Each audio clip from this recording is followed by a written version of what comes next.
Welcome, everybody. It is Thursday. It is March 24th, and it is, you know what, it's close enough to 8 o'clock to say it's 8 o'clock.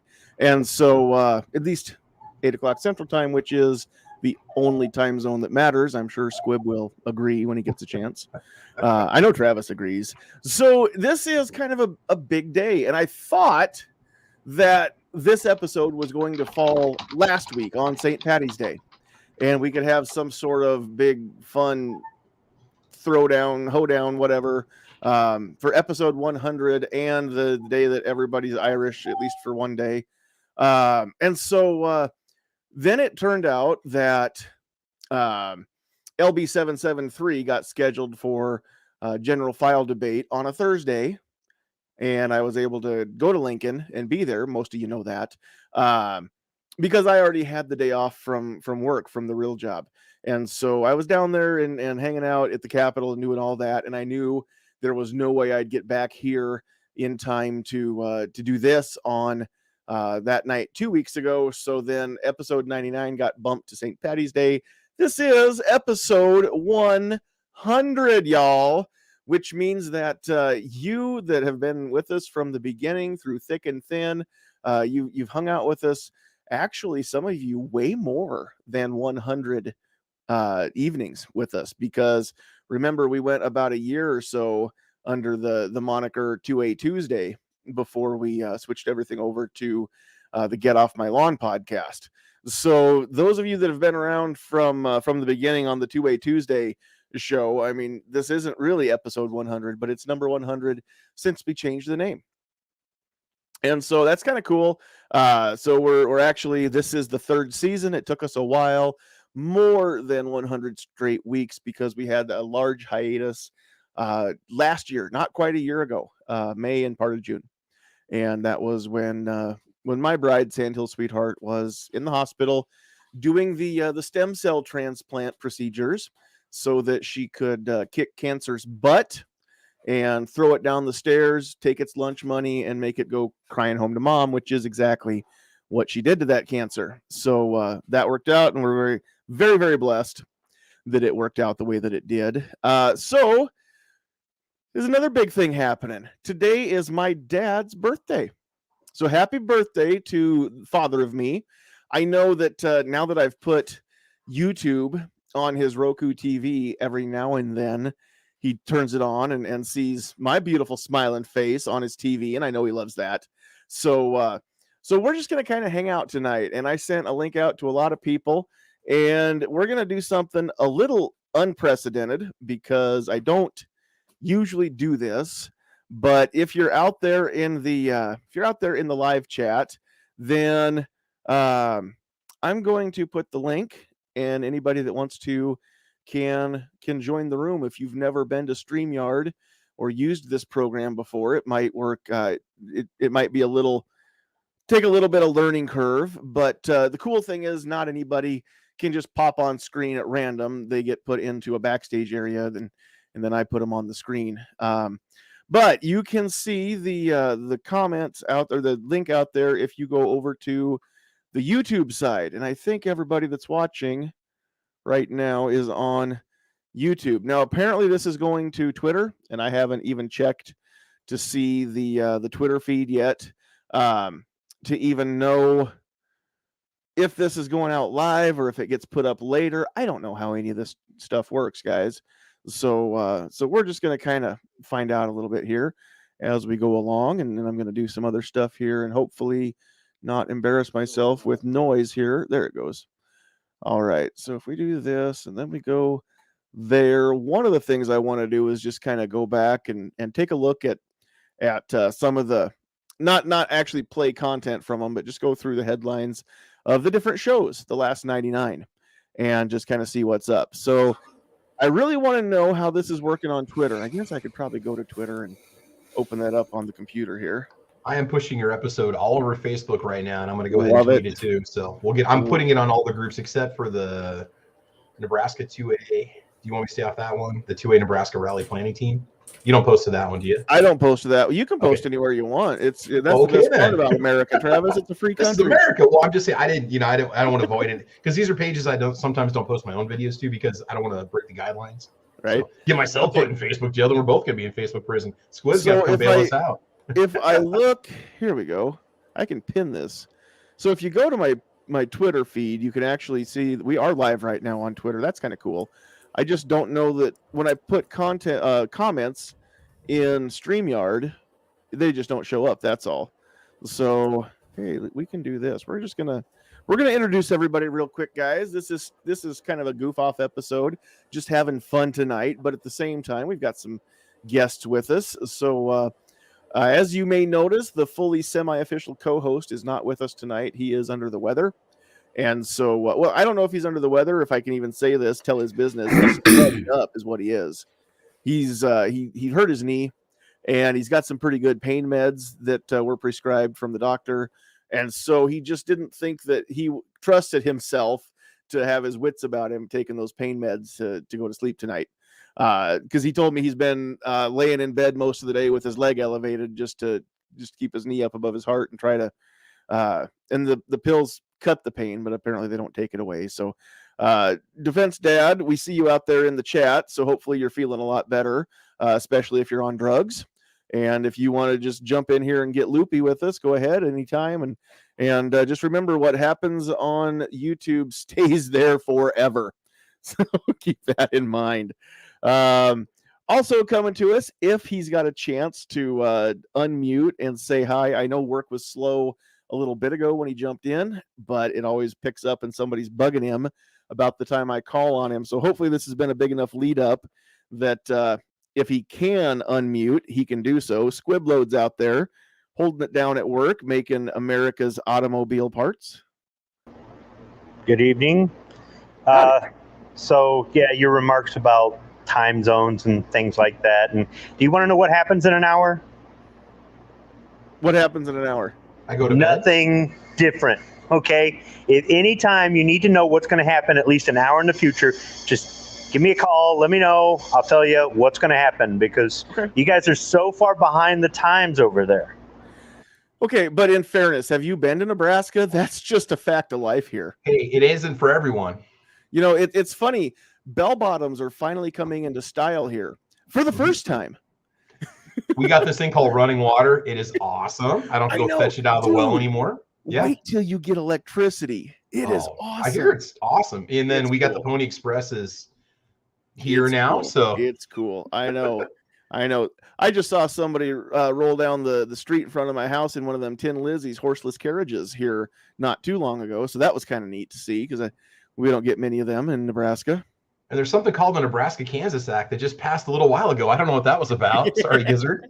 Well, you know what? We've got a Kansas expert, so maybe we should talk to Gizzard Gary. Everybody's favorite tactical chicken is in the house.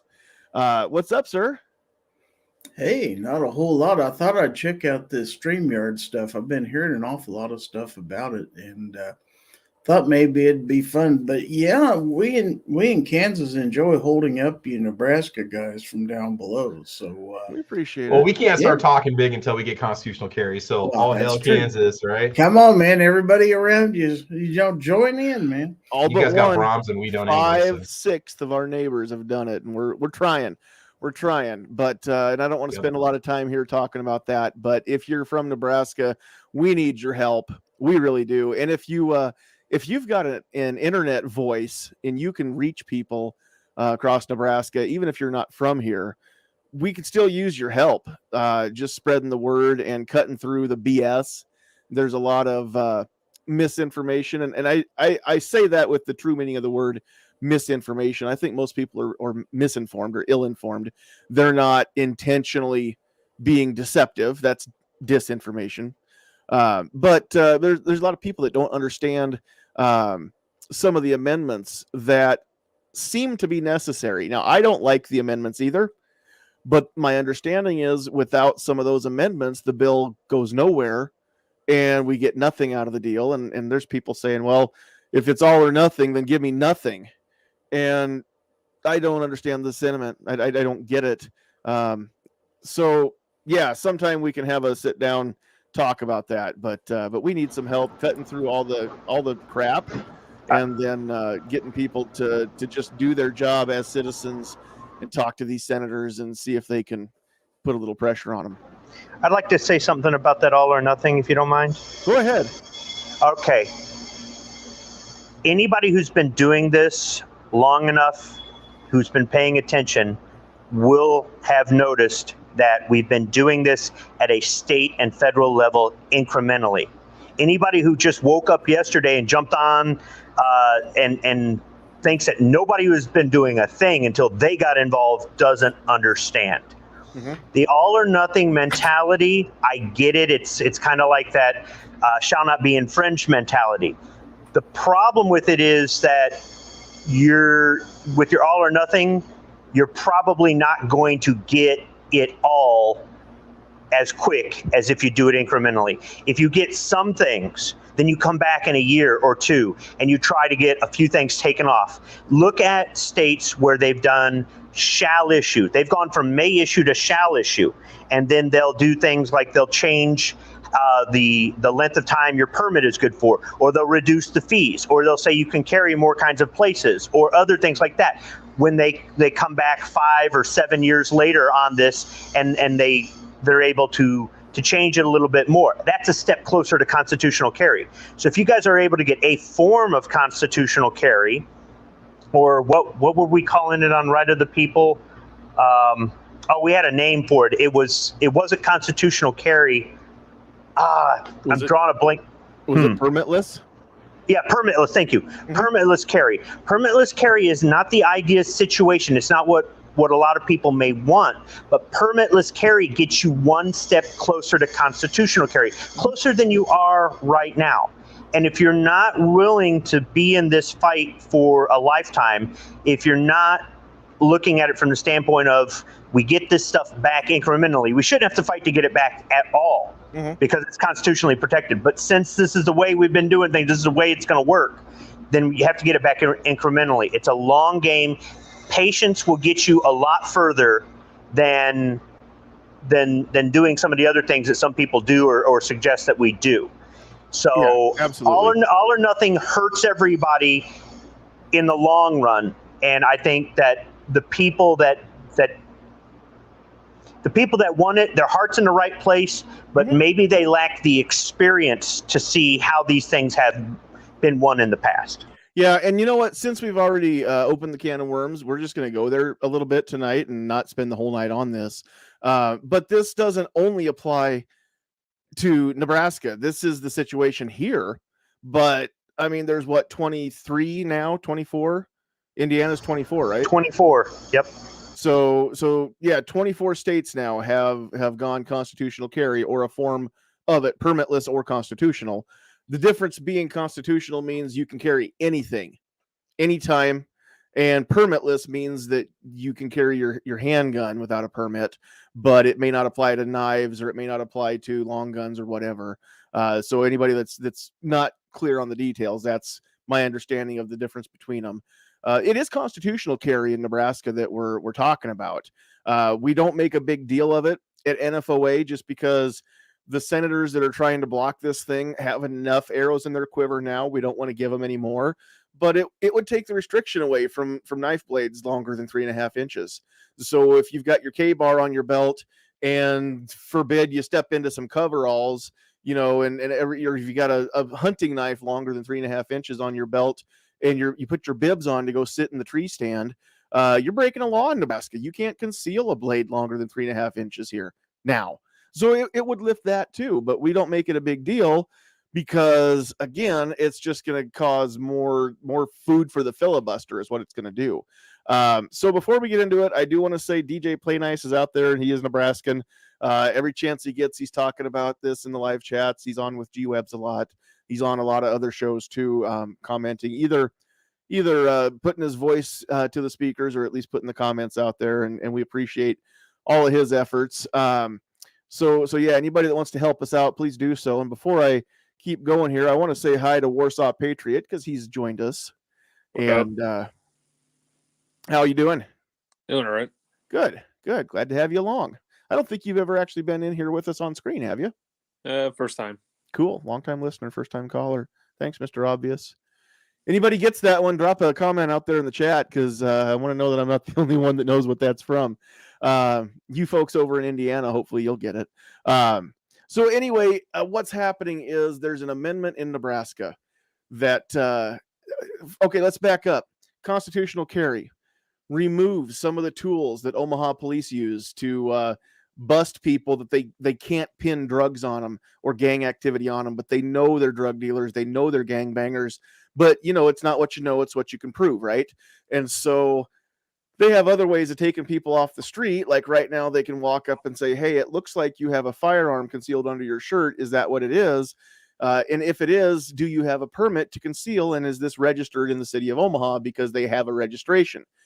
We don't have statewide preemption. We've tried and failed multiple times to get that. And the senators in the big towns, Lincoln, Omaha, don't want to lose their control and lose local control. So statewide preemption has tried and died more than one time here. More than one time since I've been paying attention, even just in the last 5 to 6 years. And so we don't have statewide preemption. Omaha has a gun registration right now. And they've got a very strict gun registration. There are things that they will say that they won't register you that are more strict than the Form 4473. And so because they can already have that and it's already in place, here's what happens in Omaha. You buy a gun, say you walk into Cabela's there in Omaha, and you want to buy a handgun. Well, if you don't have a concealed handgun permit, then you take your paper, you pay for your handgun. They don't give it to you. They send you to the police station, the police station, not one of the local precincts, but the big one, the main one. You take your paperwork in there and say, I need to register this because I'm in Omaha. And so they run a background check on you. And if they've got some other things that if you've been guilty of some of these other crimes that are not prohibitive, mind you, outside Omaha, they're not prohibitive on a 4473, but they are prohibitive inside Omaha. They say, no, your registration's denied. You can't have your handgun. You go back to Cabela's, show them the denial. They refund your money. You don't get your handgun. Simple as that. Now, the amendment to this bill does a couple different things. It makes the Omaha Police Union happy. It doesn't take away the registration. Okay. Yeah, the original bill does. We want that gone. All or nothing, right? But here's what's happening is the police union is the biggest donor to some of these senators, or one of the biggest donors, and they're definitely the biggest union, police union in the state, Omaha Police Officers Association. They've got deep pockets and they've got big donors. And so they sway a lot of senators, and there's a lot of senators from the Omaha area just because of population. And so if they're not happy, this goes nowhere. There's not enough senators to support the bill if the Omaha Police Union wants to oppose it. So with the amendment that Senator Brewer and even some NFOA folks sat down, and everybody put their list of things down on the table, and Omaha Police had a list, as long as your arm, and Brewer and NFOA were both like, well, we can't agree with all of these things, but let's come to terms with something that lets this go forward. So basically the registration stays in place. But here's what it does. That amendment also says Omaha cannot deny your registration unless you're a prohibited person, and it makes the list of there's another amendment to this bill that makes Nebraska's list of prohibitions match the federal list. So Form 4473, you check yes, you're a citizen, and if you're going to get your gun, you have to honestly check no on all those other boxes, right? That you've never renounced your citizenship, you've never been dishonorably discharged from the military, you're not using drugs, all that kind of stuff, right? You know the boxes. Probably most everybody listening to this has filled out at least one of those forms. So this bill makes Nebraska match the federal, and if you're not prohibited federally, then you're not prohibited in Nebraska. This other amendment that makes the police union happy, part of that amendment makes Omaha follow that rule and no longer deny people that aren't federally prohibited. So there are people that if they didn't live in Omaha, if they lived 20 miles west of Omaha in, say, Ashland, that's not part of Omaha, they can possess their handgun there. They're not breaking any laws. But Omaha won't let them possess it in Omaha because they've got stricter rules. Well, this takes that away. They can't weaponize it. It's like registering a car. They just have to let you do it. Okay, same thing. That's the biggest thing that it does. It doesn't take it away, but it does make it to where they can't use it against you and they can't block you with it. And so a lot of people think that this puts a registration in the whole state. It doesn't. A lot of people thinks it means every town can have a registration. It doesn't. Only certain populations. Right now, only Omaha is big enough to have a registration. Lincoln's got a backdoor one, but that just says that every firearm sold in the city limits, the dealer has to tell the police department what it is. So you don't have to register it. But if you bought your firearm in Lincoln, the police know it. Just be aware of that. Travis lives in Lincoln, and I'm sure that you were aware of how that works. So yeah, and then also this isn't the same thing as when you've got a person-to-person sale. You also you're encouraged, or you're supposed to record it online if they're not a concealed carrier, if they don't have their permits. So that's something else, another ordinance you got to watch out for that I didn't know about. And of course, ignorance is no excuse for the law, but it's not like they advertise that everywhere and put signs up and give you a brochure when you want to sell somebody a gun, So anyway.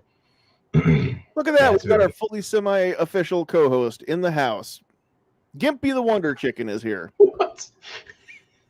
Is that like Gizzard Gary's little reject brother or what? Hey. From now on, we are going to call you Gary's little brother. There we go. What? Can you hear me okay? I'm on the phone. Yeah, I can hear you just fine. Hey, I'm not going to stand very long, but I just wanted to wish you congratulations on the 100th episode. And thanks. It really, you got me started on YouTube and you introduced me to Travis, and you guys both helped me a lot. So just wanted to pop on and say thanks for that.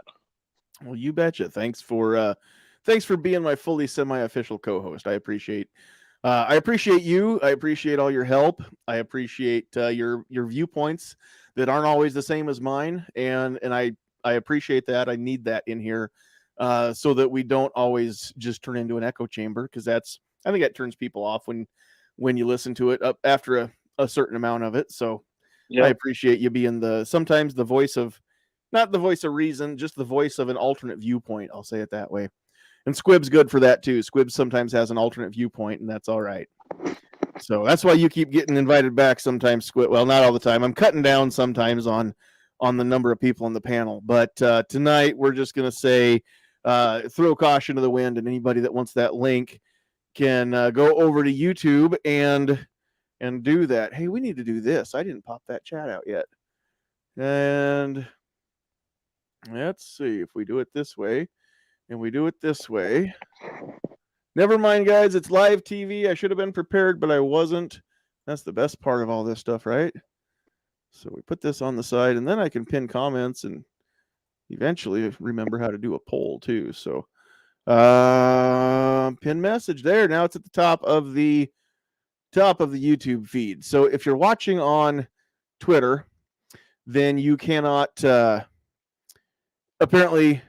you can comment, but you can't see these comments in the live chat. But if you jump over and actually open up the YouTube feed, then you can comment. And we want to know you're out there, so please leave a comment. Let us know where you are, all that kind of stuff. So, all right. DJ wants to know, can introduction of loss of carry rights for some misdemeanors recover the introduction, like spray painting, graffiti? Not to my knowledge. There's a senator that likes to claim that it creates 20 new crimes. It doesn't. That amendment also says that it just adds an additional charge that they can hang on you if you're carrying concealed while you're committing a violent crime or any felony. So if you rob a bank and you've got a concealed weapon, then that's an extra charge that you had that concealed weapon while you were robbing the bank. But it doesn't create and make new criminals just for concealed carrying. Okay, that's bunk. Every state has a list of prohibited places. So if you're in that state, you need to know where you cannot legally take it. That's on you to be responsible and learn, right? But other than that, not a big deal. I don't think it's going to be like that at all, DJ. So we've got AAF, what I think means American AF, but apparently it means American Ammo and Firearms. So just giving us the knuckles. So glad to have you along out there. Blitz is out there, but can't stay too long, he said. Warsaw's out there, and in here, DJ's out there. Keith Gregory's out there. The Gun Foodie was there. I don't know if Patrick's still here, but Patrick, if you're still out there, grab the link and hop in if you want to, and hang out if you've got time. Jamie Brown's out there too. And of course, my beautiful bride, Sandhills Sweetheart, is in the chat and in the producer's chair. Gunpowder Beauty just joined. Hey, what's up, Jesse? So, okay, that reminds me. I have it on good authority. For those of you that know the story here, Gunpowder Beauty is married to Tardot, and that's his screen name. Tardot does not ever get out of the basement. She keeps him locked up and chained up in the basement. She never lets him out, and we never see him anymore. And he never gets to leave the basement. But we are planning a trip, Sandhills Sweetheart and me and her parents.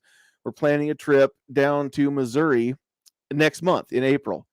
And we're going to be a couple hours away from where they are, and they're planning on making the trip over one of those days and hanging out. And she actually said that she will let him off of the leash or off the chain. She may still have a leash on him. I don't know how that works. I don't need to know. But Tardot's getting out. He's getting some yard time and getting to make a road trip. So those of you that know Tardot, you'll be glad to hear that he's actually going to get some fresh air and some yard time. That's going to be really nice.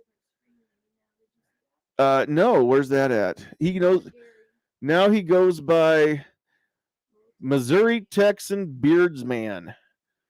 We're just going to call him Motexan. Motexan. It's like Motoxin too. It could be Motoxin. Maybe he's a toxic Mo. If he's got a beard, he's toxic. He's a toxic male, toxically masculine. Right? Dripping with toxic masculinity. I bet he is too. I bet he's dripping with toxic masculinity. He's pretty masculine. I've seen him before. He's got a pretty epic beard. He's a hoss, man. I will say that. He's got some tats and some piercings and I don't remember now. Gauges? Are they earrings or are they gauges? I mean, I think he's gauged if I'm not mistaken. That's So yeah. I mean, okay. So Motex and Beardsman. Got it. I didn't know that. I am not as plugged in as I need to be. So Irish wristwatch. You know, people say you can't say Irish wristwatch, but I can say Irish wristwatch. I don't know why people say you can't say Irish wristwatch. It's hard at 8 o'clock in the morning on a Saturday. Irish wristwatcher is in the chat, and he says, hypothetically, Nebraska, can you store firearms at a family member's house? As long as long guns, sure, as long as they're not a prohibited person. Handguns, it may be in your best interest if you're going to store them for any length of time. It depends on the family member. So immediate family, parent, child, sibling, aunt, uncle, grandparent, or grandchild, no transfer is needed to do a person-to-person handgun gift, sale, what have you. Anything outside of that, cousin, aunt and uncle, you can give your nephew a gun, but you can't give your cousin, your brother's kid can't give your kid a gun. That's dumb. Or that's illegal, but you can give your brother's kid a gun and your brother can give your kid a gun. That's totally fine. So anyway, family member, if it's not what they call an immediate family member, you might just do the transfer and make it legal. But other than that, you sure could. For those of you that are needing a place to store some guns temporarily, maybe long-term, but not permanent, there is a great organization, and I really wish we had a location here in Nebraska. You know what? Let's take this out of the wrapper so it's not shiny. But those of you that know Sarah Joy, it's either Albrecht or Albright. I'm not sure the pronunciation. I think it's Albrecht. Sarah Joy is working with Hold My Guns, and that is an organization that's working to find dealers. If you're an FFL and you've got storage space, then you need to reach out to Hold My Guns, holdmyguns.org, and get in touch with them and see if you could be one of their partners. People need to store guns sometimes. Maybe you're in a bad place and you're not feeling safe. That's only a small facet. It's the one we talk about because of mental health and things like that. but that's a small facet of the reasons why people need to store their guns. And so maybe you're going on a trip, maybe you're getting deployed, maybe you're getting divorced, and just to avoid confusion and make sure that your stuff stays in a safe place, so that if it's got to be discussed in the divorce, at least they're in a location where everybody knows what's there, where they are, what they are, that kind of stuff. Number of reasons why you might need, maybe you're remodeling your house and you don't have a secure place to put the guns because the gun safe has to go in a storage unit or something. So Hold My Guns partners, basically what happens is you bring your guns in, they record the sale. It's not a pawn, but it's kind of similar to a pawn, I would say, where they're still yours, but they're in the possession of the FFL. You pay a fee. It's not free storage. You pay them a fee, and you sign a release that says if you don't pay the fee and you don't claim them after a set amount of time that is in their policy, then they default to theirs, kind of like a pawn. But these are yours. You can come get them back anytime you need to and transfer them back or release them or whatever is the case. As long as you're legally able to possess them. So Hold My Guns is a great deal. Because not everybody has that immediate family member, or not everybody lives in a state where they can just take guns over to somebody else's house and just legally hold them there. And so, any number of things could happen. You send your guns over to your neighbor's house, your neighbor gets robbed, the burglar takes your gun, it gets reported stolen, but the neighbor's got to explain why he had it in his possession. It can cause headaches, and it might be fine depending on where you live. So do your due diligence there, learn your laws. Gunpowder says she's not chaining him down anymore. She just keeps him in compliance with some chloroform. So that, what that is, that's so that she doesn't leave any chafing marks from the wrist cuffs. I'm pretty sure that's what it is, or the ankle cuff. So there's no sores there, no bruises. I bet that's it. All right. When in doubt, she can still throat punch him. All right. Yeah. PNW Woods, if that would hold still, I could click on it, has some guns he's holding for family right now. So yeah, that happens. Defense Dad wants everybody to know that he will store your guns for you. He can't guarantee that he won't shoot them, which is good, because if I'm going somewhere and can't take the puppy and we leave her with a boarder or a friend or what have you, we expect that she gets let out, gets the chance to exercise and things like that. Your guns are no different. If somebody's holding your guns for you, it's okay. It's probably even encouraged to have them take those guns out to the range and exercise them for you. I would say that would be a great thing to do. So Vash Matrix is out there. All kinds of people joining in the chat. So if you're just joining us over on the YouTube side, there is a comment pinned with the link. If you want to jump in and say, hey, you can sure do it. Real quick, I want to go back through some of these older episodes and some of our sponsors throughout the last 2 seasons. Season 1, I didn't have sponsors.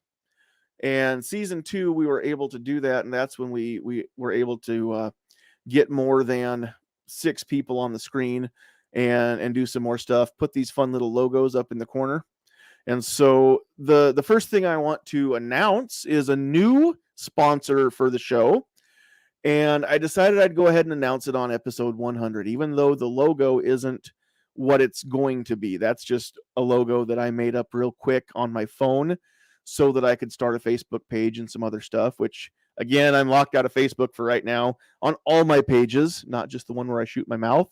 But Sandhills Defense Llc is the newest firearm instruction company in Northeast Nebraska.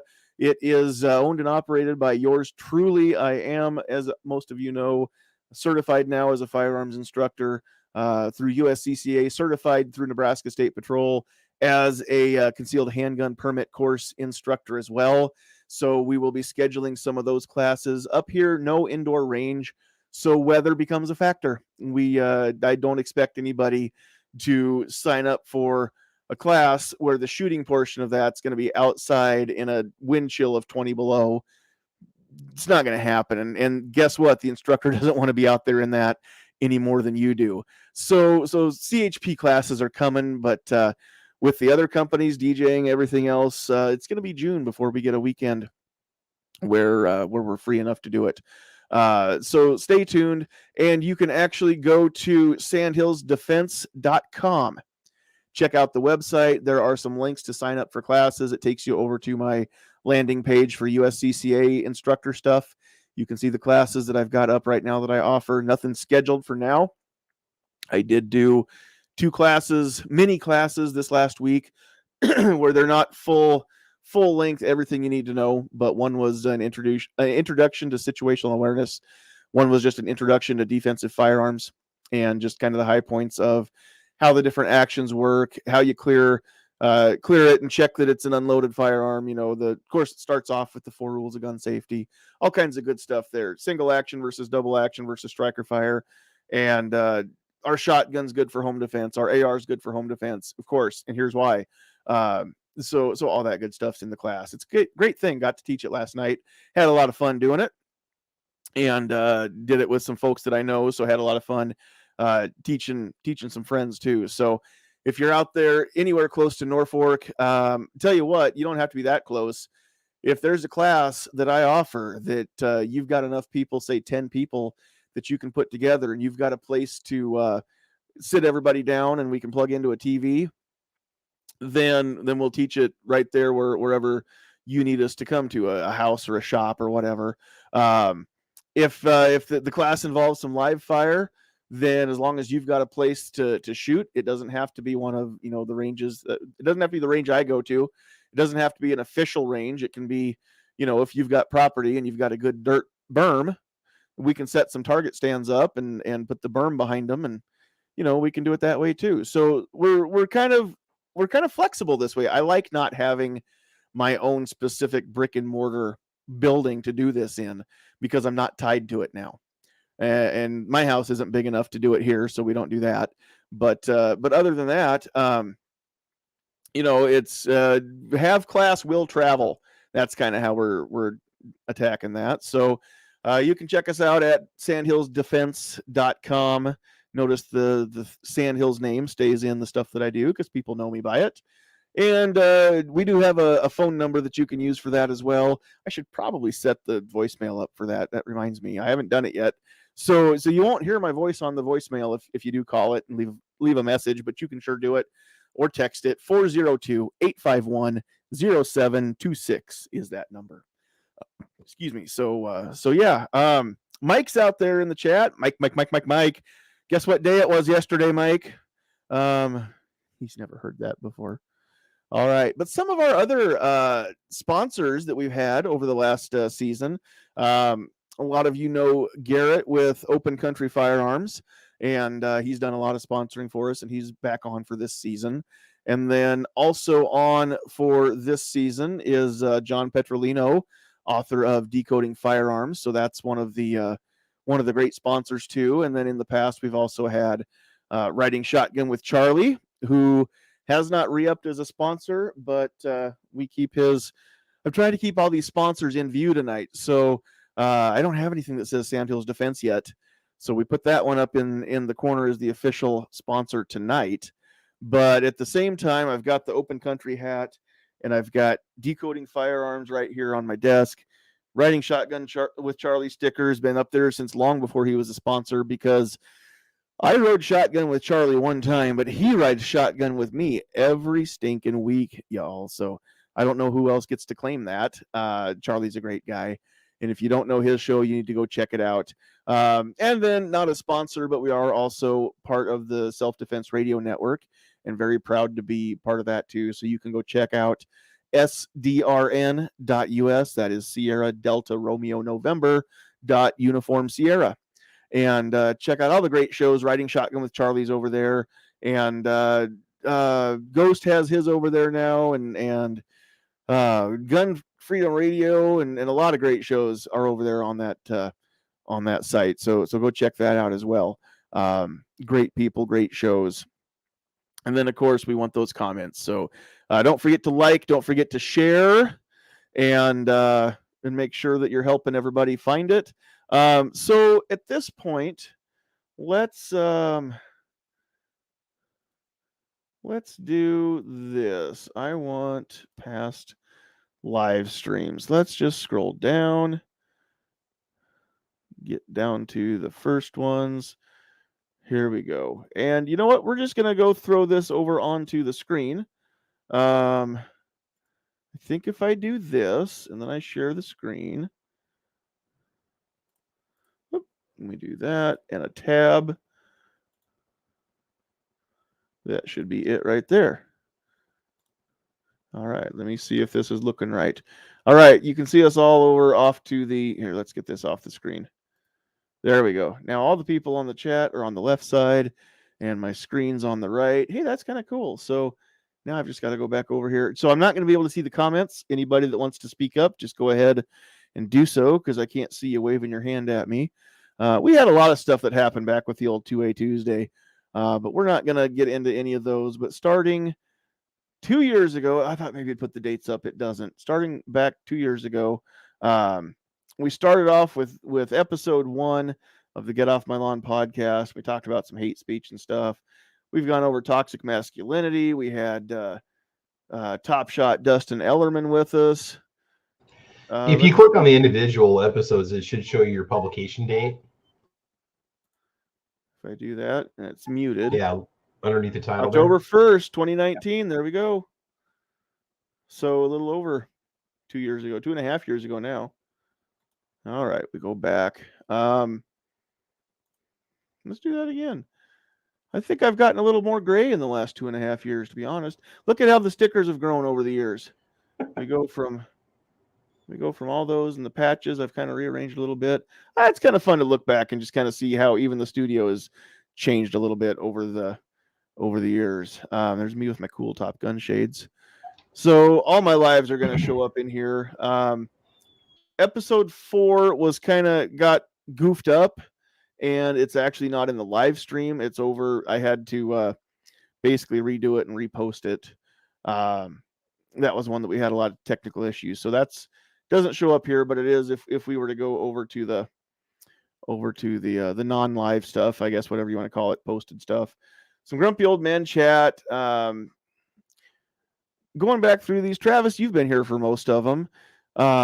Do you see any that kind of jump off the page as ones that were really, really fun to be in or good to be part of, I should say? Even if they weren't fun, they were just really great discussions. We've got Get Your Head Right, the mindset you need to be able to carry concealed, because that's its own special mindset. Better Than Nothing, I remember that. We were talking about things like carrying a 22 for self-defense. It's not ideal, but it's better than nothing. Purse carry versus on body, that kind of stuff. Throughout a lot of great things, discussion starters there. You Are the Gun Lobby, and we were doing an online rally there, but is that the one that we had? Rod Moeller? Yeah, Rod Moeller, former NFOA board member, had just given recently at a rally a presentation about how you are the gun lobby. It's not just NRA, it's not just GOA, it's not just NFOA or whatever your state's gun group is or gun groups are.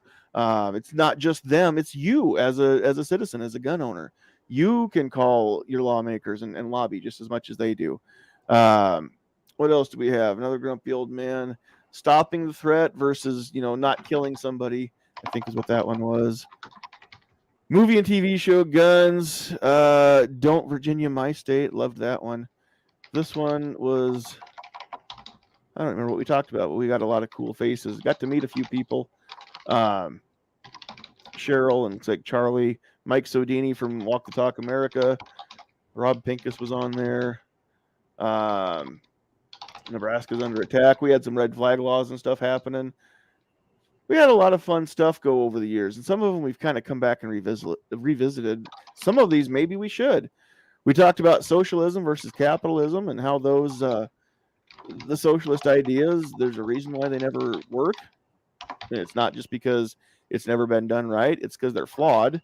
A good run's better than a bad fight. Is it better to just turn tail and run and not be a hero? Is that okay? had some fun stuff over the last couple seasons here. We're not even in the first 25 yet. What gun should I buy? Gosh, that's a loaded question, isn't it?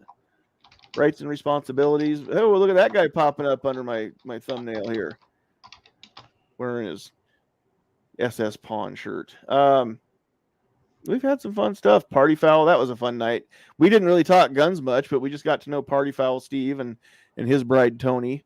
Not long after that, the protests got to Norfolk, and honestly, if you remember right, nothing happened here, and I was so proud of the people in my town because we didn't have any rioting, we didn't have any fighting, we didn't have any mostly peaceful protests. We had exactly peaceful protest, legal, 100% legal, within their rights to protest, and they did it the right way. They didn't break any laws, so it was a protest. It was not a riot, and the police didn't have to deploy any kind of tear gas or anything like that. We didn't have to call in state patrol to come help. It was really, really, really fun.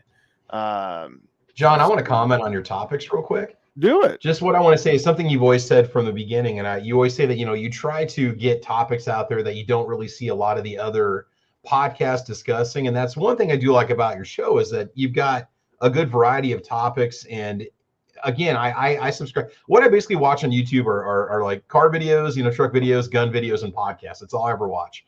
And a lot of the times you get a lot of the same discussions, which is great. It's fun to be social and stuff, but you really hit at a lot of specific areas that I think you don't really hear about on other podcasts that are out there. So I like that originality. You've always got fresh topics you're coming up with, which I think is what makes this series, something that is definitely worth something that people should watch. It's so that's one thing. That's one of the reasons why I like to be here, because it's always something different every week, and it's a lot of fun. Plus, another good thing too, you always keep it family friendly as much as you possibly can, and so it's something where somebody could sit down and listen to it with their family and feel like they learned something by the end of the episode, or it's just something you can put on and listen to and not have to worry about F-bombs being dropped left or right, or people talking over each other or screaming. And it's just, it's high quality content. And that's something I really like about it. And again, I'm just, I've been on the panel a lot with you here, and I do enjoy it. I mean, I really do enjoy it. So.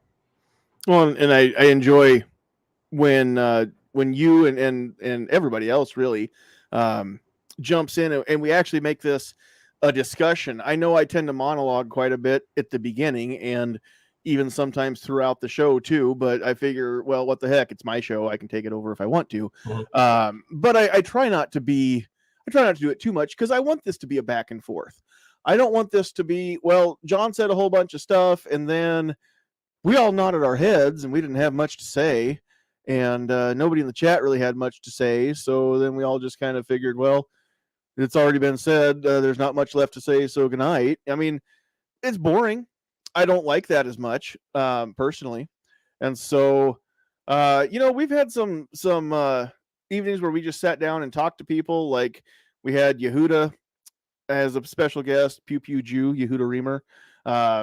We got John Petrolino on here to talk about his book. We had Tony Simon just hanging out and talking about The Second Is for Everyone. We've had top shots, a couple top shots show up here and there, different right? top shots. And Chris Cheng's been here on multiple occasions. Yeah. Because what's cool, I've made so many friends doing this, just in reaching out to people, and I don't hear back from all of them, but I would say still it's the vast majority that I do. Very, very few. And if I reach out to somebody and I don't hear back from them, it's not somebody with, a couple 5 figures or 6 figures of followers on YouTube, like a Travis P11 or someone like you, Travis. It's, I reached out to maybe it was Ted Nugent, who millions of people are following, and they're just busy, and there's no guarantee they even get my email or see my comment, because I don't have a direct line to them, and I don't have a friend of a friend to introduce me, and so, but for the most part, everybody in this community has been so inviting, so welcoming, and they're willing to come on and hang out on the best show that nobody's watching, where we go live to literally tens of people every week. And so, but they don't mind, because we make it fun. I try to make it informative, and I try to make it fun anyway. And if it's not, it's y'all's job to let me know if that's not working. We've talked about some deer hunting stuff. We've talked about some upcoming rallies and GRPC and the big rally at the Capitol, over the years. So yeah, I mean, we've had some fun stuff. Some of them were flops, didn't really get off the ground, and it's hard to pick to be honest, what you just said, Travis, that you like about the topics, it ain't easy, kids. Trying to come up with something original all the time, it's not easy. And sometimes I look at the views and I think, I look at the ones that get the most views, and they're usually not like super deep discussions. Yeah. They're not the things that you'd expect, like the abortion chat where we dug into abortion that one time back when it was still 2A Tuesday. It's gained some views over the years, but that wasn't one of our grand slams out of the park, because it can be such a polarizing topic. We're not afraid to roll up our sleeves and talk about it. Mental health, a few things like that. But yeah, just over the years, it's been. You should go back and filter the list by view count. You can kind of see what the topics are that get. Probably like my favorite budget shotgun, my favorite, and it's not. No, you're right. So something I do on my own podcast is I'll go back and look at. I've been doing mine for almost 5 years now, 200 plus episodes, and I'll go back and say, okay, there's just something we haven't talked about for 3 or 4 years. Let's reinvestigate the topic and see if anything's changed. Yeah. Like ammo, buying ammo, that whole world has changed. Or how do we feel about training now, or how do we feel about carry now that more states have constitutional carry? So it is not easy to generate these topics, especially if you want to have a specific topic. You want to keep it original, but again, sometimes it is just a matter of revisiting topics before, because the topics are still relevant. So, all right. Yeah. So real quick, I'm going to take a quick break just because I've been pounding water all night. But Travis, will you do me the honor of just talking about what's coming up in June there in Nebraska for different YouTubers? I'll be right back, y'all. Yeah, we can do that. So there's some questions that are popping out there. And so what we have is this range day coming up called Thunder on the Prairie 2022. And it's just to get some of the facts out there. It's going to be June 4th from 9 to 5, 9 a.m. to 5 p.m. And it's going to take place at Nebraska Shooters, which is south of Lincoln, Nebraska, in a city called Firth, Nebraska. It's not that far away. And basically the idea behind it is to kind of have our own version of like a Iraqi veteran, YouTube gun day, where we invite the people we know that have gun channels on YouTube, big and small, and just have them come and hang out. We're just going to shoot some guns, film some videos, maybe give people a chance to try each other's firearms at the range. The range is fantastic.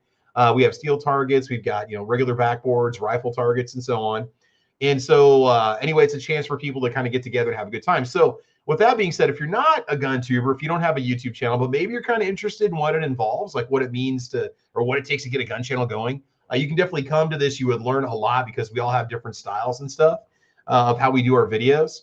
But if you're going to come there and expect like classes and instruction and a full day of shooting, it's probably not going to happen, because some of these guys will be stopping and filming each other and talking to each other and chatting and just kind of shooting the breeze, because we don't really hang out that often in person. So when we do, there's a lot of chatter going on. So it's going to be great, but there are some accommodations for lodging that we have. It's going to be limited, but you can actually stay at the range. They have their own bunkhouse that's air conditioned. It's got Wi-Fi, showers, bunk beds, and so on. And the prices on that are very, very, very fair. Okay. So that does have some limited accommodations, but they're there.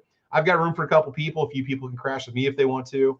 So that's kind of what's going on. And so March 31st was our cutoff for signups. We prefer by the 31st. You can sign up afterwards, but we're trying to get some merch lined up, some freebies for people that attend, some items that they can go and test on their own channels if they want to.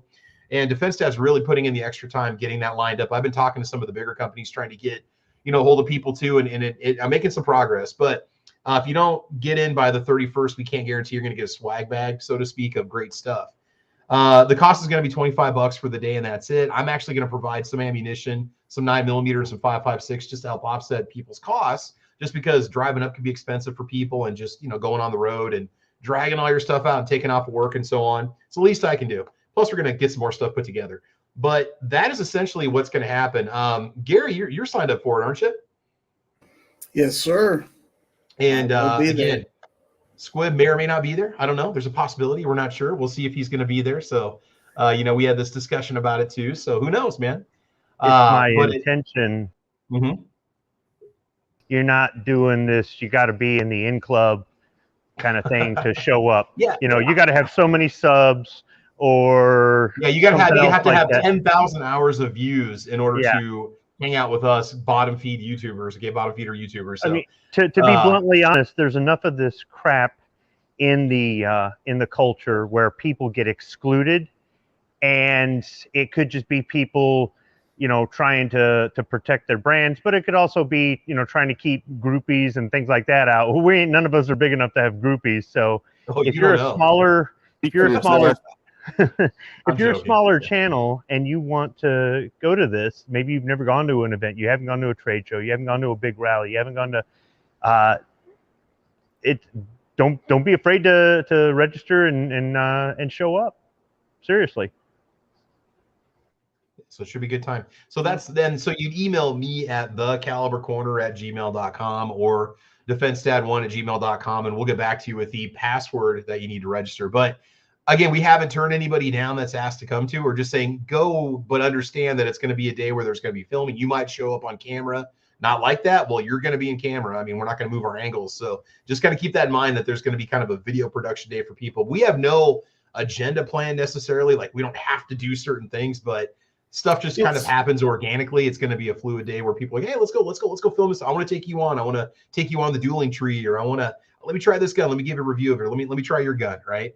So it's going to be stuff like that. But it's kind of like the range day at a bigger event without all the vendors, all the dealers or manufacturers bringing their own stuff. So it's BYOG, bring your own gun. Bring your own gun. We've got some ammo. but you can still, film stuff. If anybody wants to have some friendly competitions, I know they've got some stuff out there as far as some steel targets that you can do some contests with or whatnot, and putting holes in paper and whatnot. So it's going to be a lot of fun. And Squib and I were talking about this before we went. Okay, fine. I am easily distracted, but when I get a comment like this, you bring the Sharpie, Vash, and I will sign the moobs. I am not opposed to signing chests. Just saying. If Budget can do it, I can do it. Oh my God. But Budget actually signed them on a girl, and I don't know that Sandhills Sweetheart would be okay with that notion, but I'm sure she doesn't feel threatened by the moobs, and we'd be okay. So yeah, you bring a Sharpie, I'll do it, and we'll get a picture of it just to prove that it happened. I mean, I'm open-minded. I'll sign whatever, but well, I'll sign whatever up to a point. Yeah. If you have to actually have that happen, so yeah. I'll sign anything that isn't covered up by a pair of boxer shorts. How about that? So anything, anything. I think for a second I was like, does that include? Oh yeah, okay. Yeah. Not. I'll do anything for love, but I won't do that. Oh, there you go. Yep. Can't go off the rails if we don't have a nailed down topic tonight, right? I don't even remember where I was going. Oh, Squib. Well, you were going to the restroom, I think, but then you told me to talk about the range I day. did. I'm not gonna make it to the actual deal on Saturday that weekend because I'm going to have to work. I've got the weekend after that is the first time I'm going to be able to do a CHP class all year. And hopefully it's the last one I have to do, or I do, where you have to have the permit. By the time those people get their permits, they hopefully, Lord willing, will have no legal requirement to have it. Of course, you'll want it for reciprocity. But other than that, hopefully by the time the June class gets their permits in the mail from the state of Nebraska, that constitutional carry is the law of the state. Hopefully, Lord willing, pray. I haven't said that enough. Pray about LB 773 in Nebraska. We need to get some churches enlisted and get that on the actual prayer list, because a lot of Nebraskans across the state, are good, have good Christian values, and constitutional carry isn't out of the question. And so here's the thing. If with all of you that are RSVPing for the, what is it, Thunder on the Prairie is the official name, there's a pretty good chance that I'll have to work at my normal job, my day job, till about 4:00. Then we can get on the road. We can be out of town by about 5, and we can be in Lincoln by 7:30. So people that want to hang out, and if you're there on Sunday, then we can hang out and meet folks and whatnot, and kind of go just meet some of you that I've never got to meet in person. We could go out for a meal. I always tell people go check out Shields just because they've got everything shooting, including tons of ammo. And it's always fun to look around and we can go to karaoke. She said my beautiful bride speaking up. She doesn't have a microphone. Oh yeah, absolutely. We do karaoke. We can go do karaoke just like we did in Tulsa. But no, I was going to say at Shields, if we go as a group, we have to get a group photo with Lego Lil Red. Oh yeah. Or at least in front of some of the cool animal mounts that they have. We can like all gather around like the grizzly bear or whatever. Every outdoor store's got that, but I've never seen another Lego Lil Red anywhere. So this is true. It's a Husker thing. You don't have to be a Husker fan to get in the group photo, and I promise you won't light on fire if you're like a Hawkeyes fan or a Sooners fan. But still, we got to have a group photo with Lego Lil Red because it's cool. It's a Lego, but it's the same size as Lil Red that walks up and down the sidelines. Yeah, he's made out of. He's life size. 550,000 Legos. Is that what it is? Yes, yeah, I think so because they've got yeah. Yes, oh my gosh, you can those wear Kansas your people purple. have to rub it in every time. Yep. That's the thing though. Unlike a lot of college towns, you can go to Lincoln and wear purple. You can go to Lincoln and wear black and yellow if you're an Iowa fan, or red and gold if you're a Cyclones fan. Travis, you're muted. We're even those Missouri people. We're willing even to look those the Missouri other way. people. Yeah, you can wear the orange and black. It doesn't matter. It's not like Boulder where you're going to get your tires slashed just for having Nebraska plates. Lincoln is so welcoming, and anybody that's ever been part of college athletics will tell you that the city of Lincoln and the Husker fans are some of the most welcoming, most gracious hosts that you'll ever find. So it's okay. We'll let you in the group, Gary. We'll just put you in the back. That's all. We'll put the little fellas like your little brother defense dad in front of you. That's all. That is true. Like, people actually say how they actually enjoy coming to Nebraska to watch the games because we're what do we say? We're too polite, Yeah. So yeah, I think it'll be a lot of fun. So Sandhills Sweetheart wants to come down and meet a bunch of you. Gary, I don't know if you're RSVP'd, but it'd be great if you're there. He's nodding his head.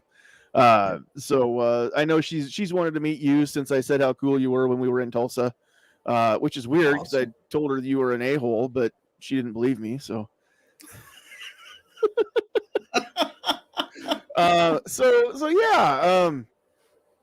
I think it's going to be a lot of fun, and I'm going to miss most of the fun stuff out at Nebraska Shooters, but still going to be worth the trip just to hang out and get some fellowship and break bread together. Whatever we're going to do, go have some fun. And anybody that needs a DD, we've got a couple of us that aren't going to be drinking, so we'll be all right. That would be me. That would be me. You're saying a Daniel defense. I'm like, I'm not giving up my M4. No way. I was like, everyone wants a DD.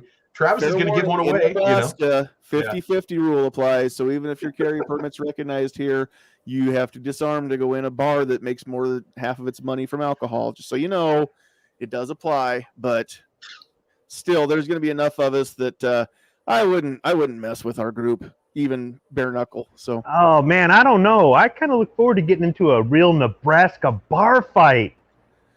Those would actually happen. We'll watch you. We'll see how you have to go to north central Nebraska where they have like honky tonks and stuff. Those people up there, that north central Nebraska area, John. We're gonna make up a bunch of T-shirts and put Squib's face on them that say "I don't know him" or "We're not with him" or whatever.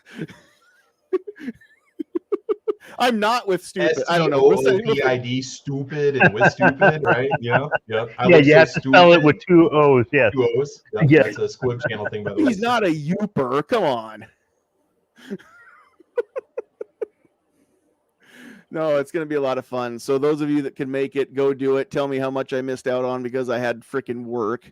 But class the weekend after that, and then we've got to be out of town the weekend after that. It's not fair for me to get all the Saturdays off in a month, so can't do it. So something's got to give, and unfortunately making some money and family stuff's going to come first before my other family from here online. But I tell you what, some of you really are family, and that's where I started to say, I've reached out to so many people, and made friends, and then got, as the years go by, I get to meet more and more of you in person and actually shake hands and hug your neck and whatever. And it's just being a lot of fun, got to hang out with Tony Simon when we did diversity shoot here in Nebraska. We flew him out for that.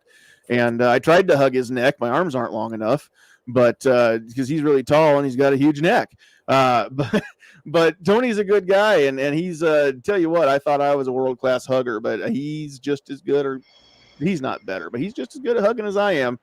So pound for pound, the biggest personality in the Second Amendment, or isn't that what he says? Largest pound for pound gun bunny in America, or largest pound for pound firearms instructor in America. Yeah, that's it. Yep. Hello from Planet Lovetron. We were where were we? He was in the chat on some other show that I was in the chat, and we got to talking about Tony having an OnlyFans, and I said, yeah, start it up and just call it Planet Lovetron. If you know, you know. Got to meet Chris Chang and got my picture taken with him, and he's a cool guy. And the thing is, everybody that I've met so far is real, genuine. You see them on the TV shows, some of them, you see them on their YouTube stuff or their Facebook Live or Instagram Live or whatever they're doing. And I'm here to tell you that I have yet to meet anybody in our circle that changes when the camera goes off, because we're all who we are on screen. What you see is who we are for real. You're seeing the real Travis on these things. You're seeing the real Gizzard Gary on these things. And so I love that about our community is, yeah, because you ain't said but about 2 words all night. And when Gary's in a crowd of people, he listens. He doesn't talk much. Yeah, you say that now. Sandhills Sweetheart putting her hand up. She's the same way. When you get her in a crowd of people, yeah, she'll talk your leg off if it's just you and her. But in a group, she's usually the one that's the wallflower. But that just tells you how smart she is, because she uses her ears twice as much as her mouth, and I make up for that. I talk enough for both of us, so it works out. Stan's coming. Stan out there, SS Pawn says he's planning on being there, and there it is. He's already RSVP'd for him and another, because he's bringing his brother as well. So can't. And I've met Stan too. He's a cool guy. Got invited to break bread at his house one night when we were out there for the machine gun shoot. And you're counted among my friends, Stan. You can share my fire anytime. Defense Dad, just so everybody knows, where'd that go to? When you see him, he wants hugs. Give him the hugs. He says that, but if you drop one on him, he's not going to push you away. So no, got to hug it out, man. I mean, if you're a hairy dude with a beard or some 5 o'clock shadow stubble, kind of like him, then maybe not. But if you are of the female persuasion and nice looking, I bet he doesn't turn down a hug from the ladies. He is a single fella. He is not tied down to any specific significant other. And so available or not, I think hugs are okay for everybody. So I think that the ladies could get away with hugging him. And even some of you fairer gentlemen maybe could too. I don't know. Some of you softer spoken fellas may also be able. I don't know. I mean, coming under the radar. So, Squib, are you pointing at Squib? No, Squib left. He's on his phone. I know he's been kind of in and out throughout the night here. So, real quick, it's already 9:15. I want to know, you three here in the chat, and Squib's coming back in too. And out there in the comments, in the live comments, I want you guys to help me brainstorm a little bit, talk about this. And then if you're catching this on the replay, comment on Twitter, comment on YouTube, or even drop me an email. And you can do that. It's up on the screen now, nesandhillsmedia@gmail.com. The NE is for Nebraska, not New England. Nebraska, Sandhills Media, NE, sandhillsmedia@gmail.com. Figure out how to get a hold of us, any of those places, drop comments or drop emails, because moving forward, I want to know what you all would like to see. What do you want us to keep the same? What would you like us to try changing moving forward? You know, as far as topics or the way we do it, having huge panels, cutting it down to just, you know, 2 people on screen or maybe 3 people on screen. You know, I've kicked around some of these ideas and experimented just a little. I haven't committed to any specific different format. But which shows do you enjoy the most being part of, or going back and watching them, either watching them live or watching them after the fact? What do you guys prefer out there? And don't all comment at once. I like to really get into some of those more controversial topics. So John, you play a wonderful devil's advocate. Like we'll start talking about something. So, well, let me play devil's advocate. It's like, oh God, I'm going to lose the argument. Here we go. So it's not an argument; it's a discussion. Discussion. Well, nobody loses. Discourse. There you go. Yeah. I don't know. I mean, I some of those topics that you just don't really think about on a regular basis, but then you do, and it's like, oh yeah, it's kind of cool to have discussions on those things. No, like the abortion show. I mean, yeah, that was that. I remember I was there that night, and that was out of the ordinary, but there was a lot of open, frank, and good discussion on that topic. So yeah, everybody on screen was there. Squib, I remember you being there too. And you look at things differently than most of the other panelists did at that show. And that's healthy. I don't require my friends to believe everything that I believe the way I believe it. And I don't require, and then the reverse is true too. Just because you don't believe everything I believe doesn't mean we're not potentially going to be friends either. It's all in the way you approach things though. You know, even growing up, I had, you know, my best friend in high school was pro-choice. I was pro-life. We'd get into as deep a discussion as 16-year-olds can get into over the topic, you know. But I mean, as far as that goes, he's still the best friend I had going through 4 years of high school, and that doesn't rule it out, because he wasn't uncaring, you know. He wasn't one of those people that just wants to go and shout you down or slash your tires because you're carrying a sign that's different than theirs or whatever. So I don't know if he still feels that way. We kind of fell out of touch after high school, and I don't hear from him a whole lot, but hopefully if he's out there, he knows who he is, and that he's still counted on the good friend list. So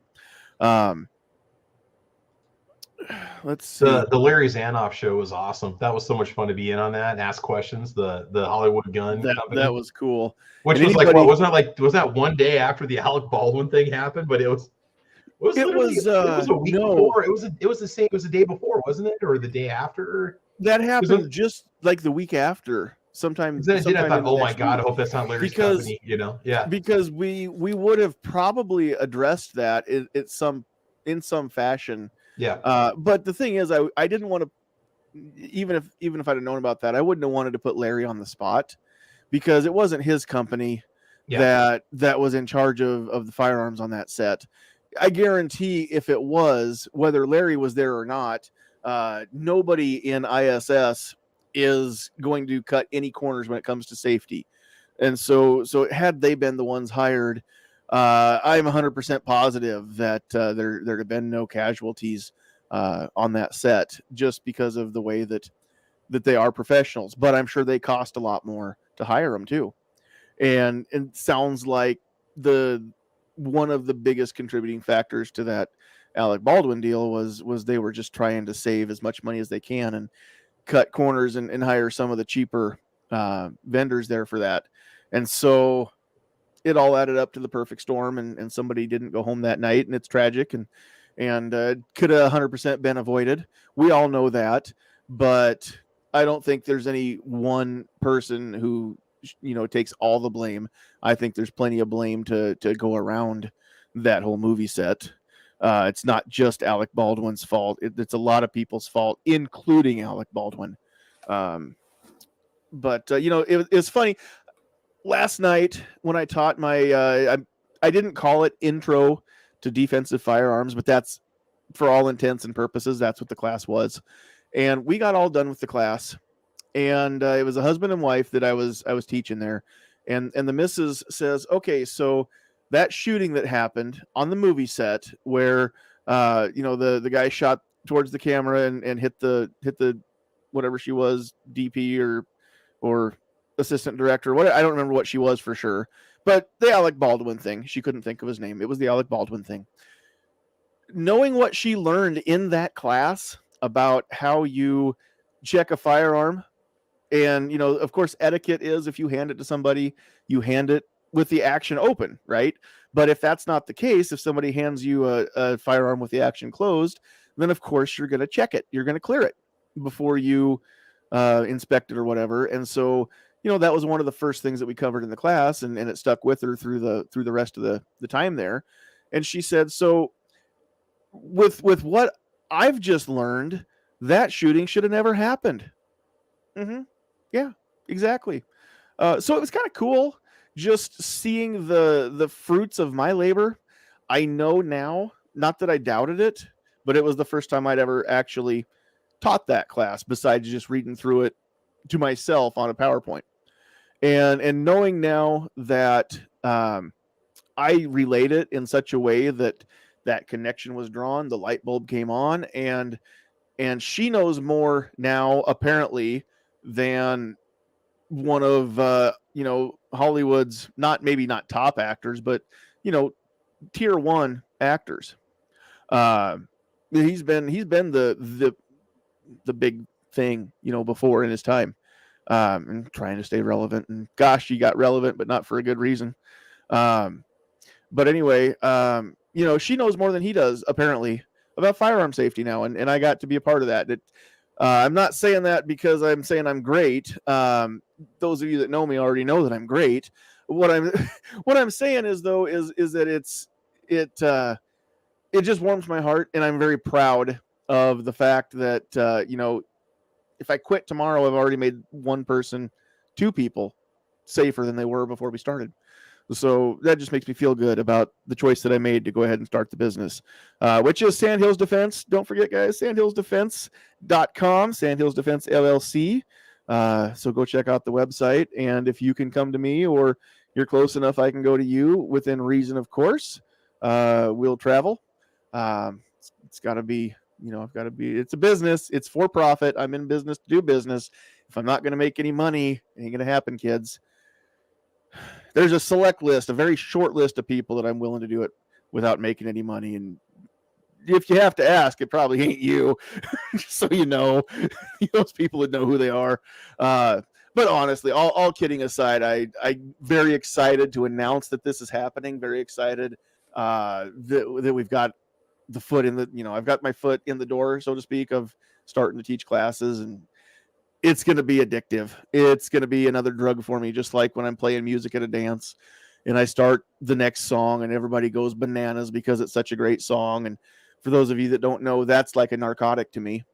And I chase that every dance that we do. I chase that high. And so I know that seeing the people improve their skills or improve their knowledge and walk away knowing more about whatever the given topic is than when they came in, that's going to be a drug for me too. I can tell you already, and I'm going to love it. So help me get my fix, guys. Sign up for some classes. And if you're not close to here, but you know people that are, then go ahead and tell them about it too. So, all right, let's see. We're talking about who's getting hugs out there now. Agorizers out there. Who have I missed? Have I missed anybody? The Men of Tupperware. Stan's out there. I said hi to Stan. Vanessa Kitty, I said didn't say hi to you yet. Have I missed anybody tonight? I'm kind of just trying to say hi as people come through. I know we're keeping the list because my bride does that. And those of you that are out there, if you're not commenting, you might want to get in some comments, because we're not going to do this every week, but I do have a pile of swag that I have compiled. And we're going to dip into some of the stickers and other stuff. I've got a couple koozies from Open Country that Garrett gave me at the gun show. So we're going to drop a koozie in. I've got and a hat that's never been worn. And it's one of the good ones from Richardson, the 112 hat. Apparently That's the trucker hat that everybody says is the good one. It's not a Velcro patch. It's just sewn on. It's permanent. But that's we're gonna put the open country stuff in there. And if I had an extra copy, I'd even throw a book in there. I'm gonna have. I know I've got some extra riding shotgun stickers and some Gun Graham stuff. We're gonna put all that in there, and I wish I could put the book in from my sponsor, but we're gonna put some other stuff in there too that I've compiled over the years from different giveaways. Some of it's going to be regifted from Travis's giveaways. I've got an extra tin Glock sign and some of that stuff. Lots of socks. Some socks. Everybody that goes to the range day is going to get a free pair of socks. And again, SS Pawn had provided a lot of that stuff for people. And I still give those things away every month on Patreon, but I don't think, I'm going to be retired before I run out of socks. At this rate, I'm never going to run out of socks. So if you go to range day, except for SS Pawn, because you got enough socks, everybody else is going to get a pair of socks. So that's awesome. That's awesome. But what is Browning socks, by the way? They're Browning. Right? Yep, they're the black and green ones are what I'm down to now. And I've got one pair of patriotic ones that I'm saving for the July giveaway. There you go. Oh, perfect. Good idea. All right. So I haven't really seen comments coming through as far as what people want to see. But get those comments out there, and here's what we're going to do. If you're commenting tonight, before we close up, we're going to pick a number. So here's what I'm going to do. We're not going to number these in order. So if you came in at the end of the chat, that doesn't mean that your number is going to be at the high end and the first one's going to be number one. But once we kind of have all of the names on the list for people that are commenting out there, then I'm just going to ask Sandhill Sweetheart to start randomly assigning numbers to start in the middle and jump around. And oh, she's got one of those. You've got one of those thingies? Cool. Well, maybe we'll just do the one on the screen. How does that work? I just do a live chat giveaway. What do I Google? Random selector. Or do wheelofnames.com. Wheelofnames.com. Is Random Picker good? That one pops up as in the YouTube. She's got wheelofnames.com. We're just going to do that and see what happens. That last comment by Defense Dad, I don't think he deserves to win if he does. So No. Do you see that? Look at that. Oh, I see how he is. Jeez. Just because you beat both of us in a shooting contest with your Glock 19 doesn't mean you have any right to He didn't beat us. take it personal. So. He No, beat you me did. You with did. his TX22. Well, yeah, but no, remember we had the one. Didn't you win the first shooting competition we had with your Glock? We did our little, you filmed it. Oh, I didn't because I had a flyer. One flyer? Okay. The one we did with our carry ammo, just five shots cold. Yeah, because you had a heck of a group, so all right. Yeah, I can do that with my Glock. But I got in a hurry. That's what happened. And we'll just say that's not Defense Dad talking, that's the pain meds. So sad thing is I could see him saying that anyway. Jamie Brown likes just having the open discussion nights. And not necessarily having to stick to a specific topic. So we can do some more of those. Usually those are the ones that I call the grumpy old man chat. They're not limited to only people who identify as male. So if somebody like Gunpowder Beauty or Vanessa Kitty wants to take part, that's allowed. Grumpy old men and women are allowed. Prefer you be one or the other and you don't identify as Willow Tree or something like that, because I don't know how to deal with you. But we're equal opportunity. We'll give people a chance. I don't care if you're what's the NCAA swimmer who was born as a man and now is swimming as a woman. If you're transgender but you're cool and you want to hang out, I'm not going to tell you no. We'll just understand that I don't understand everything. And if I ask questions, it's not because I'm being mean. It's because I don't have anybody else to ask. I'd love to get a transgender person on here and ask them some questions in all honesty. The problem is that the transgender people that I know don't all feel the same way about everything. So we're only going to get one person's opinion. They're not going to be the spokesperson for a whole group of people necessarily. But if you, I don't care your background. I don't care who you worship or if you worship. I don't care who you love or if you love. I don't care what your DNA says versus which bathroom you use, up to a point, as long as you're not a predator. You know what? We've talked about this, I've wanted to talk about this, I should say, for a long time. Open discussion tonight. We're just going to say this, and if anybody wants to sound clip this and get me into trouble, just, you know what? Go ahead, because I ain't going to back down from saying this. A while back, I saw a post from, I'm pretty sure I know who it was. I don't have a lot of transgender friends on Facebook, so I'm pretty sure I know who it was, and I'm not going to name her name, but she's in, I believe, in Florida, and she's a well-known name throughout the 2A advocacy circles. And so you may know who I'm talking about, and it's fine if you do, and you don't have to throw any names in the chat, because we're not doing that tonight. It doesn't matter. But the post said, basically, I got to paraphrase it. If you are worried about a transgendered woman being in the same bathroom as your daughter, you don't have a problem with transgenders. You have a problem with predators. And I read that. And then I went back and reread it to make sure that I read it right. And I did. And I said, and I know my rules here, but I didn't edit myself, but I said in my head, I said to myself, F yeah, you're right. That's what I'm worried about. People have been transgender and going, transgender women who were born biological males and are still biologically male, but living the lifestyle of a woman, have been going into the ladies' room for years, and we've never known about it, and it's never been an issue. And up until recently, I've never heard of a case where somebody dressed up as a woman as a predator just to get in there and attack or ogle or whatever other women in a bathroom, a locker room, what have you. And it's always been the case, and they've always been discreet, and it's happened for years without incident. And if you are truly a transgender person, if you truly were born with all the male parts and you still have them today, and you've been using women's restrooms and locker rooms discreetly this whole time, and you've never caused a ruckus, and you're not in there to do nefarious things, you're right. I don't have a problem with you. You're not the reason I have a problem. I do have a problem with predators, but if we're going to make it to where the potential is there for a predator to now find out that this is a loophole that'll get them into women's restrooms and locker rooms with potentially, young people, or not necessarily, minors, but, your wife, your sister, your daughter, your niece, your cousin, your neighbor's friend, your neighbor's kid, whatever it is, your student that you coach on a team or something like that.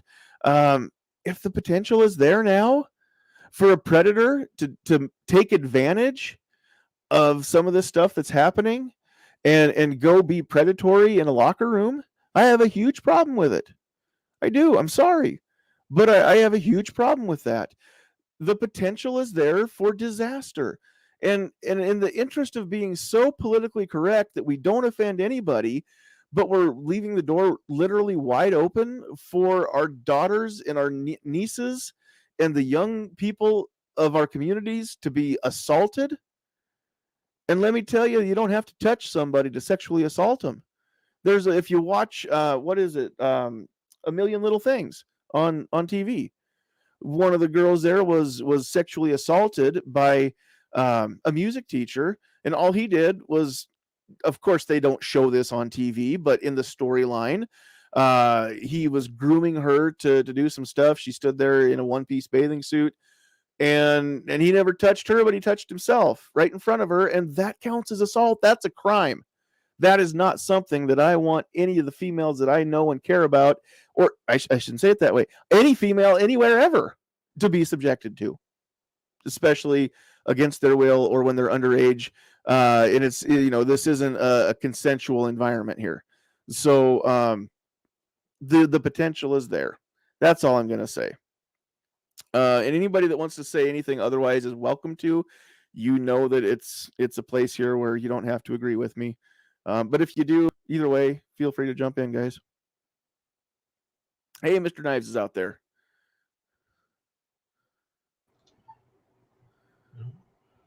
I'm good. People like the open discussions. Apparently they do. They kind of like where we just. The only one of the reasons why I don't do them is because if you have downtime and dead mic time, and I don't know, I guess that's why I like to have a topic to discuss. You can. I do too, because I don't like dead air. I don't like it's the only issue. That's one of the reasons why I don't really host them. I try to have something topic specific, and then if we're done with the topic, we just end the show. Yeah. But I mean, there's nothing wrong if you do open topic. That's great. A lot of people can make it work, and there's a lot to talk about. And usually people are talking about what's going on, in the world, and those are good. Well, and we could sure do. I mean, even tonight, we're going a little overtime. But if anybody has any questions, and you want us to field them, go ahead and ask questions. We can have an Ask Me Anything. Maybe I should do that. Maybe we should do shorter discussions of a structured kind, and then open the rest of the night up to an Ask Me Anything. And there's some topics that I want to talk about, but I don't think we can get a whole hour and a half discussion out of them. And maybe we need to start just taking smaller topics, shorter conversations, and we can go till 8:30 or 8:45 instead of 9:30 all the time. That's okay too, if they end up being a little shorter. Sound off out there in the chat, everybody, or the comments or the emails. Do we go too long? Do we not go long enough? I think that we don't have a set amount of time ever. I try to wrap it up by about 9:30. But that's because I keep my bride up way too late. Otherwise, she likes to be have her whole routine done and be in bed and asleep before 10 o'clock if she can. And this kind of screws that plan up if we go too late. But I mean, if half hour, 45 minutes, by the time we're signing off and done with our outros, if it's not been a full hour, I'm not opposed to that necessarily if everybody likes it. And here's the thing. I don't want to chase views. I don't want to completely change everything in the interest of getting the views, because there are some things that I'm not flexible on. I'm not saying I'm willing to change everything because one or two of you don't like this or that. What I'm saying is I'm open to suggestions, and I want to know what people like the most and what the most people like the most.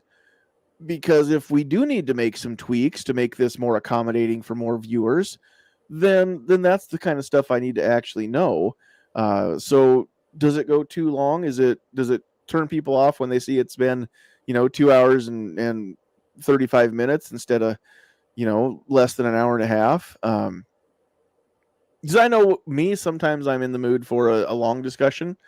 I'm on a road trip or something, and having a 2-hour video to play in the back. I don't watch it on YouTube, but with my subscription, I don't get the ads, and I can play without the screen being on. So I'm not breaking any laws. It's just a podcast then, really.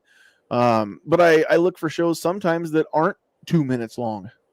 But if I'm driving to work, I can get to work usually in just under 10 minutes.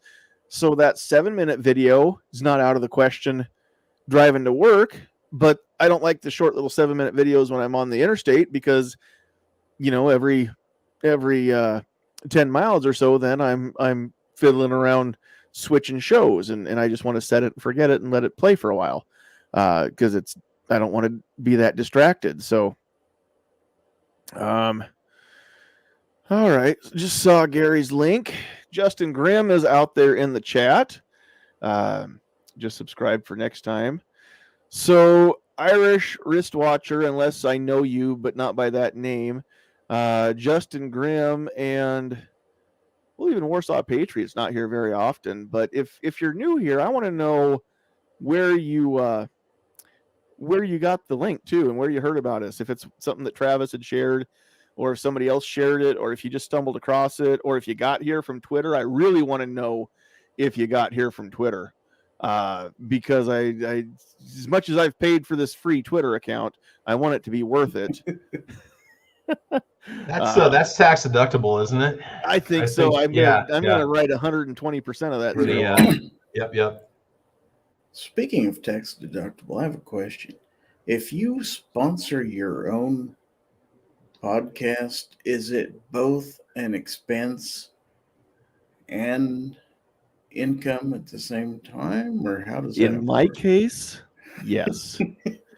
Well, yeah, Because- you'd report your because- income, but yeah. Well, here's the thing: the money that I paid, the money that Sandhills Defense has paid Sandhills Media to be a sponsor here and get the name and the advertising, that is the exact money that I took to get the Twitter account going. Same amount, same money.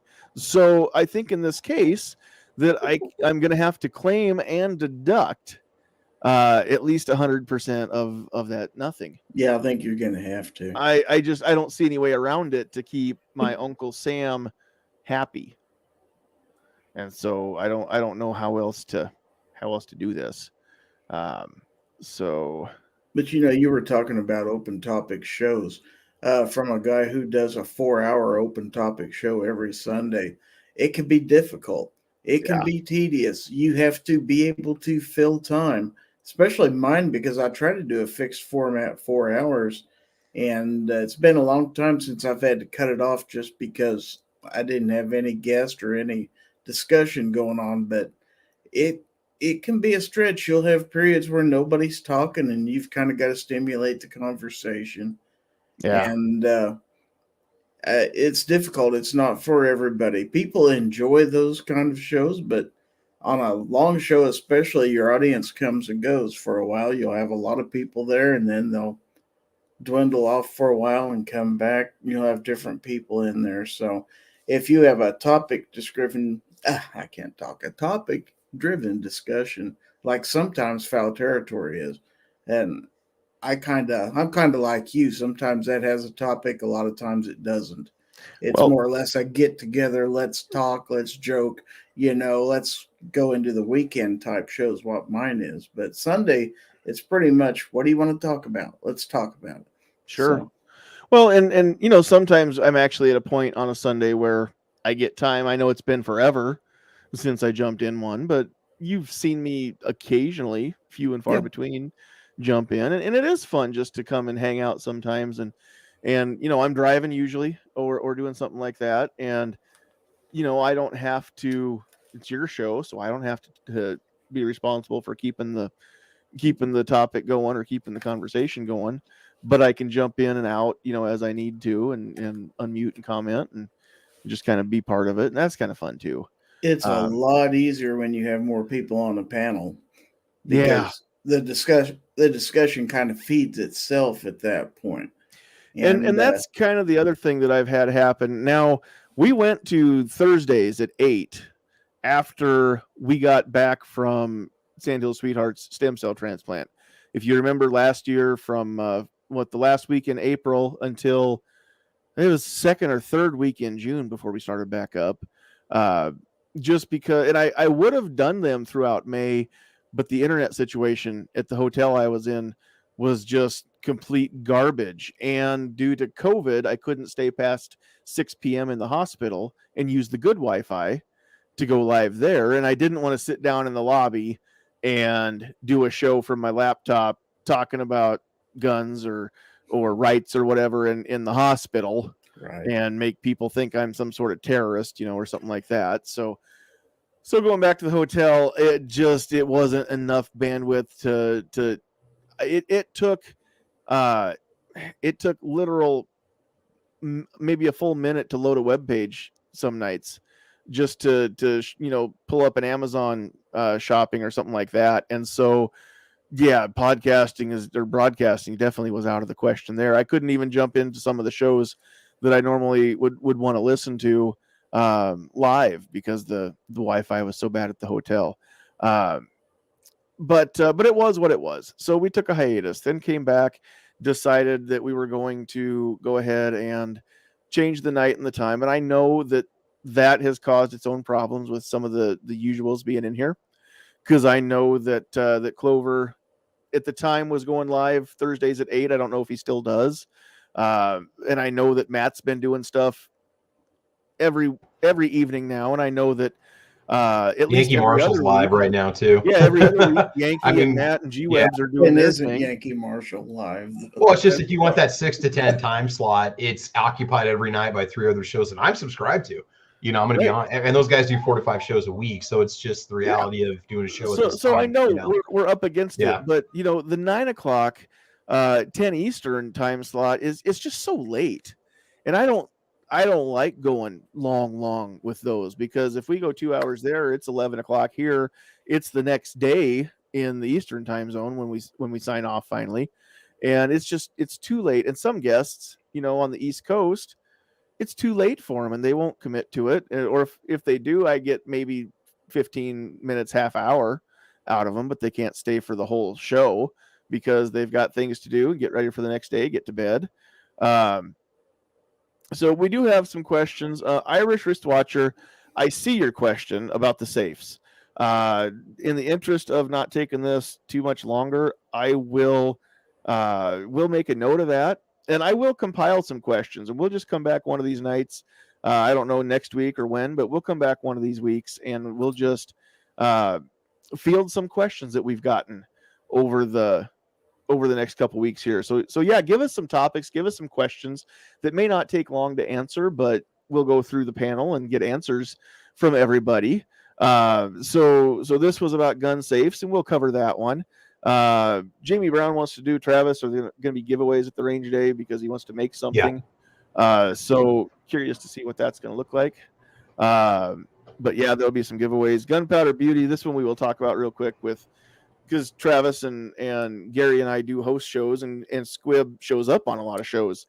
Do you find it difficult or easier to have conversations with the full panel with the possibility of different views or opinions? Now, I'll go first because you guys all know me. Easier. Well, okay. Full panel doesn't always make it easier, but having panelists with different opinions makes it super easy because it's a real conversation. I don't have to try to force a conversation and drag answers out of people because I've got somebody that wants to have a discussion, a back and forth, and I love that. I live for that. I love to argue. Those of you that know me know this, but I don't love to argue. Everybody says it that way. I say it that way. I love to debate. I'm not trying to necessarily change your mind, but if we're going to debate on this show, and then I've got, 2 weeks later, there's been 150 people that have watched it. So I've reached 150 sets of ears, and Lord willing, 150 minds with what I say and what they say. We're not necessarily just debating each other or for each other's sake. I'm not necessarily talking to the person whom I'm debating. I'm talking to all the witnesses, all the people tuning in, all the listeners and viewers. I'm talking to them too. When you are having that pissing match on Facebook or Twitter or wherever you're doing it, you're talking to one person directly, but you're saying things for the benefit of everybody else reading it, right? If you're not thinking about that, start thinking about that, because the world is watching, and you will, the way that you treat people in a discussion online behind the anonymity of that keyboard will tell the onlookers way more about your character than the person that you're running down with your keyboard. So keep that in mind. Just like in an actual argument with somebody, or when you run somebody down, in person, or in the real world, I should say, it tells the spectators more about you than it does about them. So keep that in mind, guys, no matter what we're talking about, whether it's guns. I don't like the word gun rights. Let's talk about that maybe. I don't like the word gun rights. Guns don't have rights. My car doesn't have any rights. This cup doesn't have any rights. Neither does my gun. I'd hold one up, but I'd get shut down by YouTube. And I don't have the airsoft one here. But the guns don't have any rights. The people that own them sure do. The people that carry them around sure have rights. And so if I could change anything in people's minds right now, stop saying gun rights and start saying gun owners' rights. I don't sit on the board of the Nebraska Firearms Association. It's not the National Rifle Association. It's not the Nebraska Rifle Association. It's Nebraska Firearms Owners Association, because it's the firearm owners for whom we fight. It's our members that drive our position.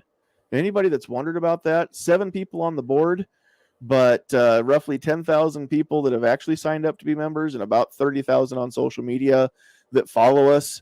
The majority of all of them, that's who shapes the official position of the board the way it should, right? The way that when we contact Congress, the majority of the people should shape the way that Congress votes. It doesn't always. Special interests and lobbyists and everything else get their fingers in there and start writing checks, and before you know it, you've got the swamp that we've got. But NFOA is no different. But guns don't have rights, kids. I'm here to tell you, knives don't have rights. Automobiles don't have rights. No inanimate object has a right. And in some states, even animals don't have the rights that people do. But you have a right to have that gun. You have a right to have any gun you want. Now, the law may not let you do that, but you have a right, even if the government is trampling that right and trying to either pare it back or completely take it out. But that's my philosophy on that part. So now I just went off on an offshoot there. We can go back to Gunpowder's question. Travis, Gary, is it easier with a full panel? Here's the thing. I'm very topic specific at times. And so I'll have people that will email me and say, I'm not going to be on the panel because I don't have an opinion about this, which is fine. I mean, I guess maybe it's better to not jump in if you don't want to contribute at all.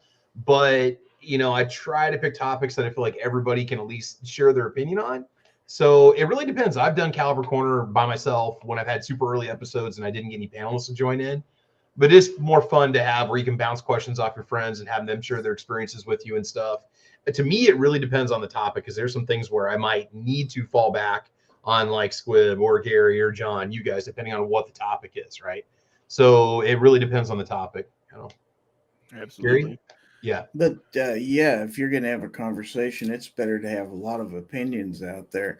And if you want anybody to listen to what you have to say, then you have to also show that you're willing to listen to what other people have to say. And see if whether or not what you have to say stands up, or whether maybe you're going to learn something on your show. It should happen. You've got to be able to have a discussion and not to get upset, that there's a winner or a loser, because there's really no such thing. It's a topic, it's being discussed, and everybody's getting their opinions out there. I think that's important. There's no use convincing gun owners, for example, that guns are good. You pretty much think everybody's accepted that argument, but the whys and whats, and you may have people who are just getting in here and saying, what is this? And maybe they don't understand what it's all about. So, it's important to bring all of the discussion, all the viewpoints. Of course, you do have the silly, Glock is bad, Glock is good arguments, and you can do that till the cows come home. But I'm talking about real topics. We're not going to honestly entertain the opinions of somebody that thinks that 40 Smith & Wesson is actually better than 45 or 9. That's just 30 super carry for the win. Yeah. Okay, so I'm curious about that. We'll talk about that here one of these weeks, maybe too. But just 30 super carry, since you bring it up, it could be cool. It could be another 224 Valkyrie that nobody really seems to care much about, except for one or two people. 5 years from now, if 30 super carry is still on the shelf in copious amounts because it's popular, and everybody and their dog has introduced a 30 super carry, micro compact like the Hellcat and the Shield and all those, then we'll talk, or then I'll be maybe interested. Right now the big fad is to bring out your 9mm or 40 carry gun is and reproduce it in 22, right? SIG just did it. Just introduced their new P322, isn't it? Mm-hmm. So it's a P320, but it's in 22. Glock has the Glock 44, which is a 22. The Glock 45 is a 9. But anyway, if you don't know Glock numbers, it's maddening. But if you know the system, it does make sense. Trust me. If you don't know the system, it ain't going to make any sense. But Glock did it. Taurus has the TX22, which isn't patterned after a specific other carry gun, but it's a full size. The industry is realizing now that training with a 22, but a full-sized frame is actually beneficial. Beretta's had the M92 out for a long time in a 22 caliber. Some of these have been, Walther had it in the PPQ. I'm not saying it's brand new to everybody, but everybody's kind of jumping on the bandwagon now and reproducing their popular striker fired carry gun in 9 or 40 as a 22. So it's cheaper to get ammo right now for 22s. It's not cheap to get ammo for 22s, but it's cheaper. And so we want to be able to train with the most cost-effective method, and you can work on all the fundamentals with the 22 just as well as you can work on fundamentals with any other caliber, minus flinching. But I mean, you learn how to keep your wrist straight. You learn how to line up your shot. You learn how to do trigger control and keep your finger on the trigger to the reset and then press it again. Learn the difference between pulling and pressing a trigger. If you know, you know. All that stuff. 22 is fine for that. And then step up. If you're going to carry a center fire, step up to the center fire and do it all again. But it's cheaper to work on the 22 for a fundamental. Mr. Knives does have rights. First of all, Knives don't have rights, and he's not a person. He's a turtle. Jeez. So I tried, man. I tried, Mr. Knives. There's his picture. So now animals do have some rights, but I'm just saying that people have more. That's all I'm saying. And so some Mr. are bilingual, Knives, too. I'm not going to treat you like a second-class turtle citizen. Just so you know, we care about you. You have value, and you are worth protecting with knives or nunchucks or size or anything else. But just so you know, as a turtle, not everybody's going to view you as an equal. I just need you to know that. But you show up to my house, and we will find you some pizza. Promise. So And chocolate. Defense Dad says I'm wrong. It's not a P320 in 22. It's a brand new gun. So I don't know enough about it. Haven't even watched a. It kind of looks like a release video. P365 XL. That's what I thought maybe they were basing it on. Okay, well but maybe that's it's its smaller. own kind of mishmash of different design concepts from SIG. So Knives says 1911 gold. There you go. Justin Grimm says I think he meant 30 super carry. Yep. We'll see if it does as well as 380 and you can hold more of them. I can see some merit.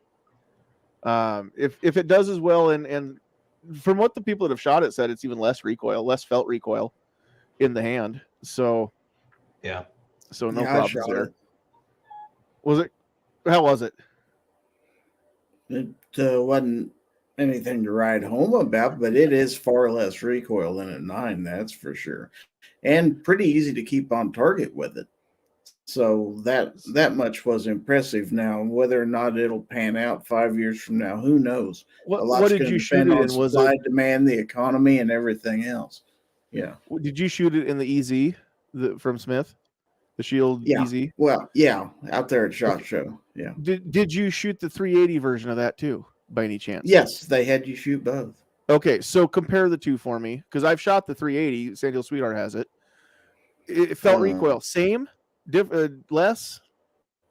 I think it's a little less than a 380.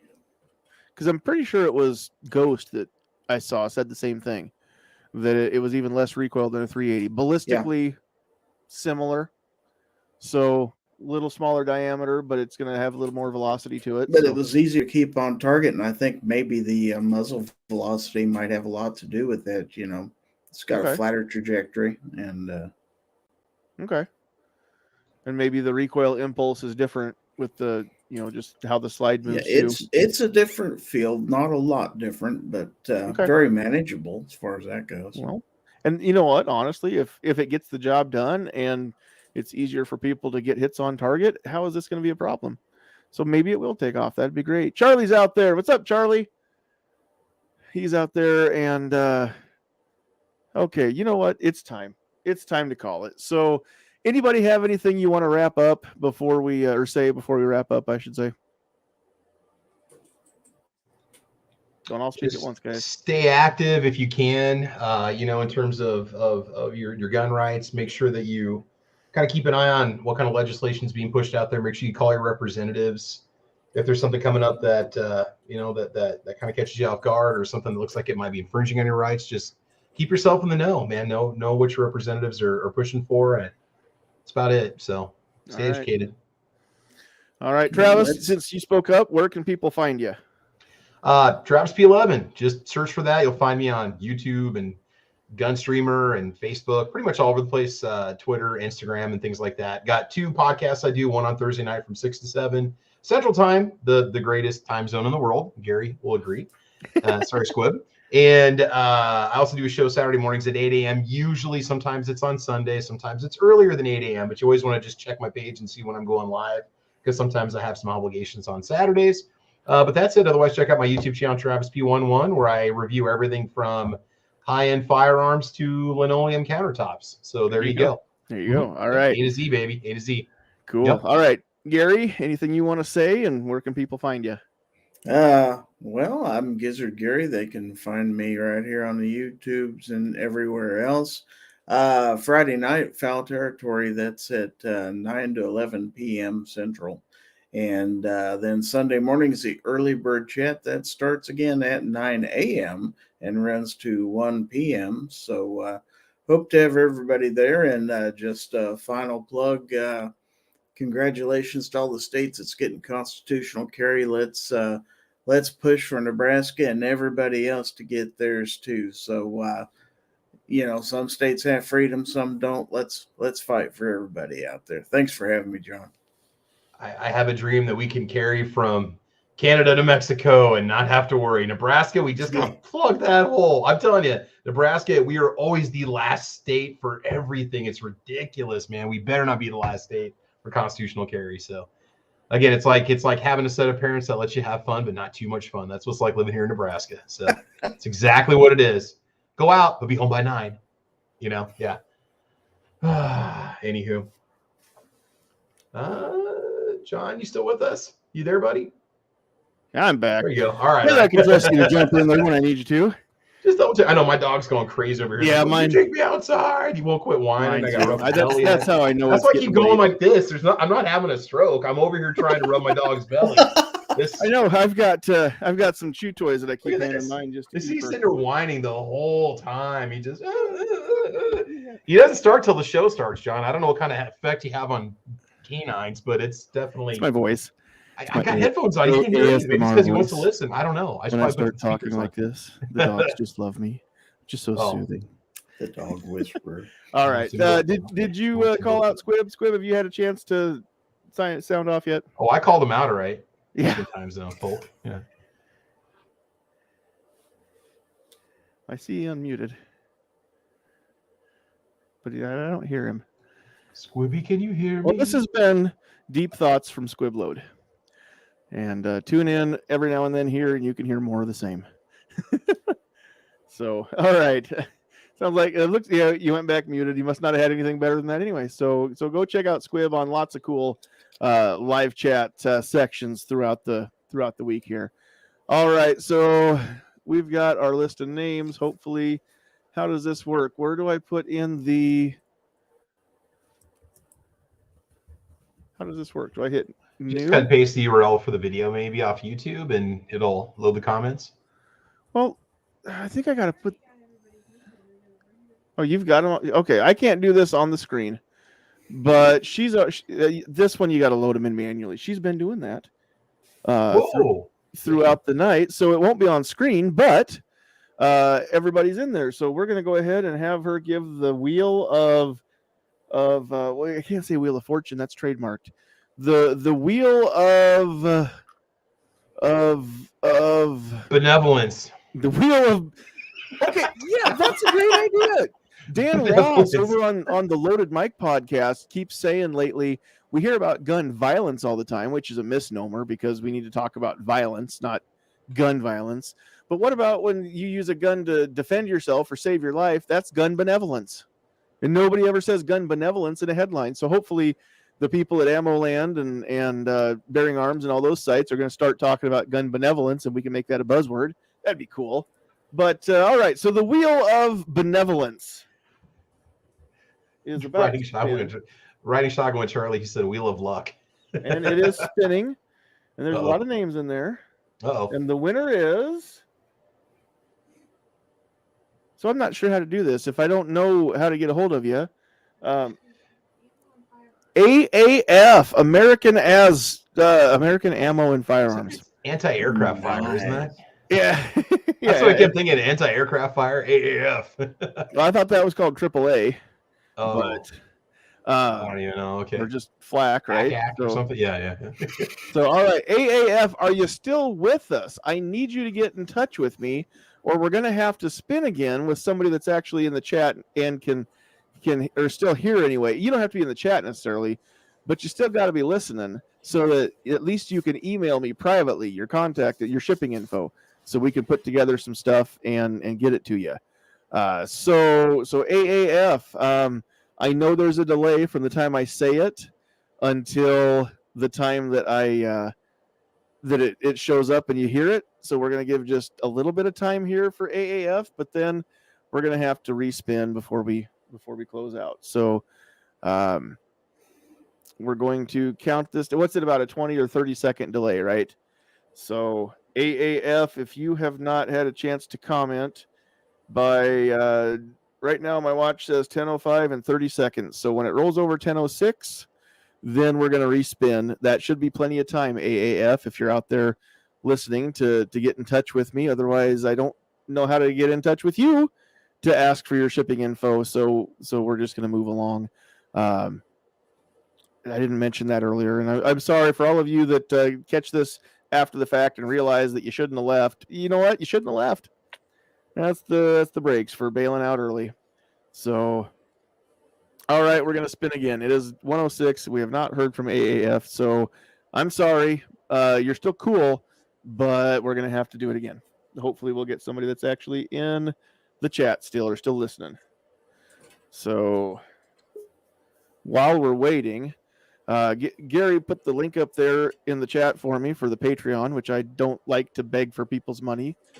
But you can support us on Patreon. And here's, okay, so the winner's Justin Grimm. Justin Grimm, are you still there? Put a comment out there so I know you can hear me.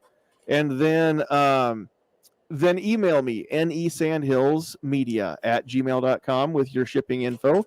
But let me know, Justin Grimm, if you can hear me. While we're waiting for Justin Grimm to drop that comment over on Patreon. I think it started yesterday or today. If you follow any of the Blaze TV podcasts on YouTube or wherever, if you don't, go to Blaze TV on YouTube and check out the cool podcasts. But one of their contributors, one of their hosts, Justin's here. All right, so get that email to me, and you are the winner. Congratulations! Thanks for hanging out on episode 100 and getting some cool stuff. So Sydney Watson is her name. She is her mom is an American. Her dad's an Australian. She's an Australian. She grew up in Oz, and I don't remember now. I think she may be I don't remember if she's an American citizen yet or how that's working, but she lives in the Dallas area and does a show every day with one of the other contributors. It's called You Are Here, and then she's got her own YouTube channel just called Sydney Watson. It's SYDNEY. Watson is the name of the channel. But she's on the show You Are Here, and they made their own channel for that. It's on Blaze, and it's on its own. And she and Elijah Schaefer just kind of talk about whatever's going on lately. It's definitely not a censored show, so don't bring the kids along to listen if you don't want them hearing bad words. But she has a Patreon page, and because of some of the things that she says, like so many others, she's getting shushed. And Patreon has locked Sydney Watson out of her account. But she posted up, and I'm in Facebook jail. I've said it, but for those of you just joining us, I'm in Facebook jail. So this is out live on YouTube and Twitter. I jumped into the steaming cesspool that is Twitter this week and made a page at Sandhills John, Jon. So you can go see that, and I've checked it. We are live right now on Twitter. I pinned it to the top of the profile page there for tonight. But so she tweeted on Twitter that Patreon locked her out of her account because of the things that she says, and that's normal. I mean, it sucks, but that's no big newsworthy thing. But she put up another tweet today where people are changing their pledges from like $1 to $20 or $5 to $20 or stuff like that. So if you are, and she can't get in to even put a post on Patreon to say, hey, I'm locked out. So her patrons have no idea. They just know that she hasn't posted anything in a while. But they're still giving her money. And Patreon's still letting them give money. But she can't John, get to it. Her page has been removed. It's been removed now. And then it also says up above that she's been banned from membership subscription platform Patreon.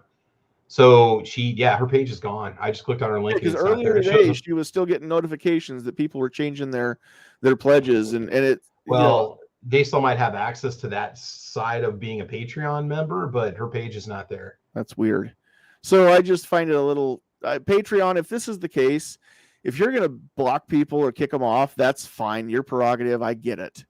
But if you're going to lock them out of the money that the people have given to them, not you, and not give her access to it, and you better be refunding it. You don't be a GoFundMe and reallocate that.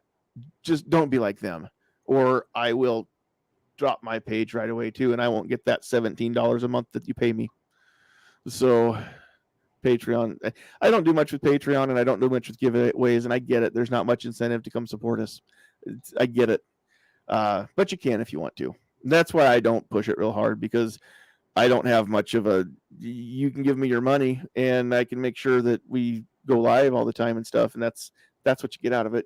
Guess what? I'm going to find a way anyway, and you're going to get it for free. So it's all good. It's fine. And I don't do a whole lot of videos that are Patreon exclusives. So I get it. But it's nice to have that $17 a month. It does add up at the end of the year. I can go take my wife out, and no, Patreon money doesn't go to that. It goes into the show. I have bought some stuff for some giveaways. You're going to, I can't show it to you, but I've got a knife that you're going to get, Justin Grimm, some other stuff, folding pocket knife. So some cool stuff there. All right. We're going to call it a night. Thank you, all of you, on behalf of Squib, who ducked out and probably isn't coming back in now. And Gary, who jumped in, and Warsaw Patriot, who jumped in, and Travis, who jumped in here tonight, and Defense Dad, who was here and gone because he's under the weather and drugged up. And did I say Sandhills Sweetheart? Sandhills Sweetheart and myself. We love you guys. Thank you for these 100 episodes. Hopefully we get to another 100 and another 100 and another 100 and another 1,000 and another 1,000. And hopefully we start going live to hundreds or thousands of people when we go live. But right now we go live to tens of people. And I love all of you, tens of people who tune in every week. So help us share it. Go find me on Twitter if you're on Twitter, and retweet it. Retweet this video. Help me share it. Help me get some followers there. Once we're back on Facebook, it's 3 weeks from tonight, actually. We should be able to, because it's 21 days, it's telling me. And it happened about 5 or 6 p.m. So by the time we can go live 3 more weeks from now, we should be back on Facebook as well. So then I got a decision to make. Am I going to do both Facebook pages and YouTube, or one Facebook page and Twitter? We'll see what happens. We'll kind of go from there. So that's what's up. Hopefully Justin Grimm joins us for a lot more of the chats, even if he doesn't win stuff, because it's not going to be a weekly giveaway thing. But I do have some stuff that the old folder full of swag is getting kind of thick, so we do need to start sending some of that out. So we're going to do that. Glad you saw Gary's link. You know what? I'm glad you saw Gary's link. Gary, thanks for bringing me another subscriber here. Hey, But Justin, welcome. if you haven't subscribed to the page, please do so. And if you're on Facebook, go like the Facebook page, Sandhills Media. And if you're on Twitter, go like Sandhills Media on Twitter. Although it may be hard to find. I don't know if you can search it yet or not. But you know what we're going to do? Let's just do, how do I do this? Profile. If I copy that and I paste it here, will it let me? And is this clickable? Somebody click on that real quick and tell me if you can actually pull up my Twitter page there and see it. So hopefully that link will work. But yeah, if you're not subscribed to any of the people from the panel tonight, Warsaw Patriot, Defense Dad, Gizzard Gary, Sandhill Sweetheart says it works. That link works. So yeah, it does. Cool. All right. Go check it out if you're on Twitter and follow me there too and help me spread the word. I will try my best to not get banned. Here's the thing. When I'm back on Facebook, all those funnies that get me in trouble, I ain't going to do many of those because I've got over 10,000 followers on Facebook. I've got a huge voice. Even when I'm shadow banned, a lot of people like my stuff, but it keeps getting me banned. And the problem is I can't do this now on the live stuff on Facebook, but anything that I'm part of on Facebook, I'm locked out of. So I can't like or comment or post on the NFOA page. I can't like or comment or post on the Sandhills Defense page. There is one. You can go check it out on Facebook. And I don't know if I want Sandhills Defense up on Twitter. We'll see. I don't see much reason to. It's not really going to post much besides classes. So Sandhills Defense will probably be just on Facebook. And then, of course, the website, sandhillsdefense.com, if you just need to actually get to the classes. But when I can post, as I schedule classes, I'll be putting them back up on Facebook there and trying to share them around in some groups that let me, some of the local exchanges that let me, some won't. And so that's it, guys. It's fun, but some of my more off-color posts on Facebook, they're just going to have to take a back seat to the fact that I'm not going to quit being who I am, guys. But I am going to have to mind my P's and Q's if I'm going to stay. Because the next ban is, I don't know if there's a ban longer than 30 days. Is it 6 months? Is it a year? Am I just banned? I don't know. I don't want to know. So we'll do the dance. We'll play the game the best we can according to their rules, even when they change them. We'll see what happens. I'm not going to bail. If I get kicked off, it was their decision, not mine, because I can reach too many people that way. If I get kicked off of any of these, it was their decision, not mine. But if that's their decision, then we'll adapt. What is it? Adapt, improvise, and overcome. Is that right, Squib? We'll make like a Marine and find a different way to do it. So, all right. So with that, we're going to call it a night. Thanks, everybody. We'll see you next week. I don't know what we're talking about yet. We'll find something. If not, we'll find nothing. Maybe we'll do another just open discussion and see how y'all like that and kind of go from there. But I think what we're going to do is we may do a hybrid. We'll do some topics, and then it always goes off the rails. It never ends talking about the same thing we started with anyway. So it kind of becomes an open discussion in a way every week.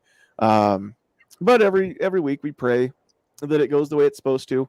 And so if that's what God wants, that's what he wants. He's the one in charge. And if he wants me to grow, I'll grow. If he doesn't, there's no amount of chasing those views that's going to matter. I don't get into analytics. If you want analytics, Clover's the man. He watches them. He knows them. He understands them. I don't have that much time. It's not even that. I don't care. I'm not going to take the time, even if I have it. I'm just going to do what I do, and people are going to like it or not. I'm glad you guys like it. I like you back. You got to go. It's time to leave. Get off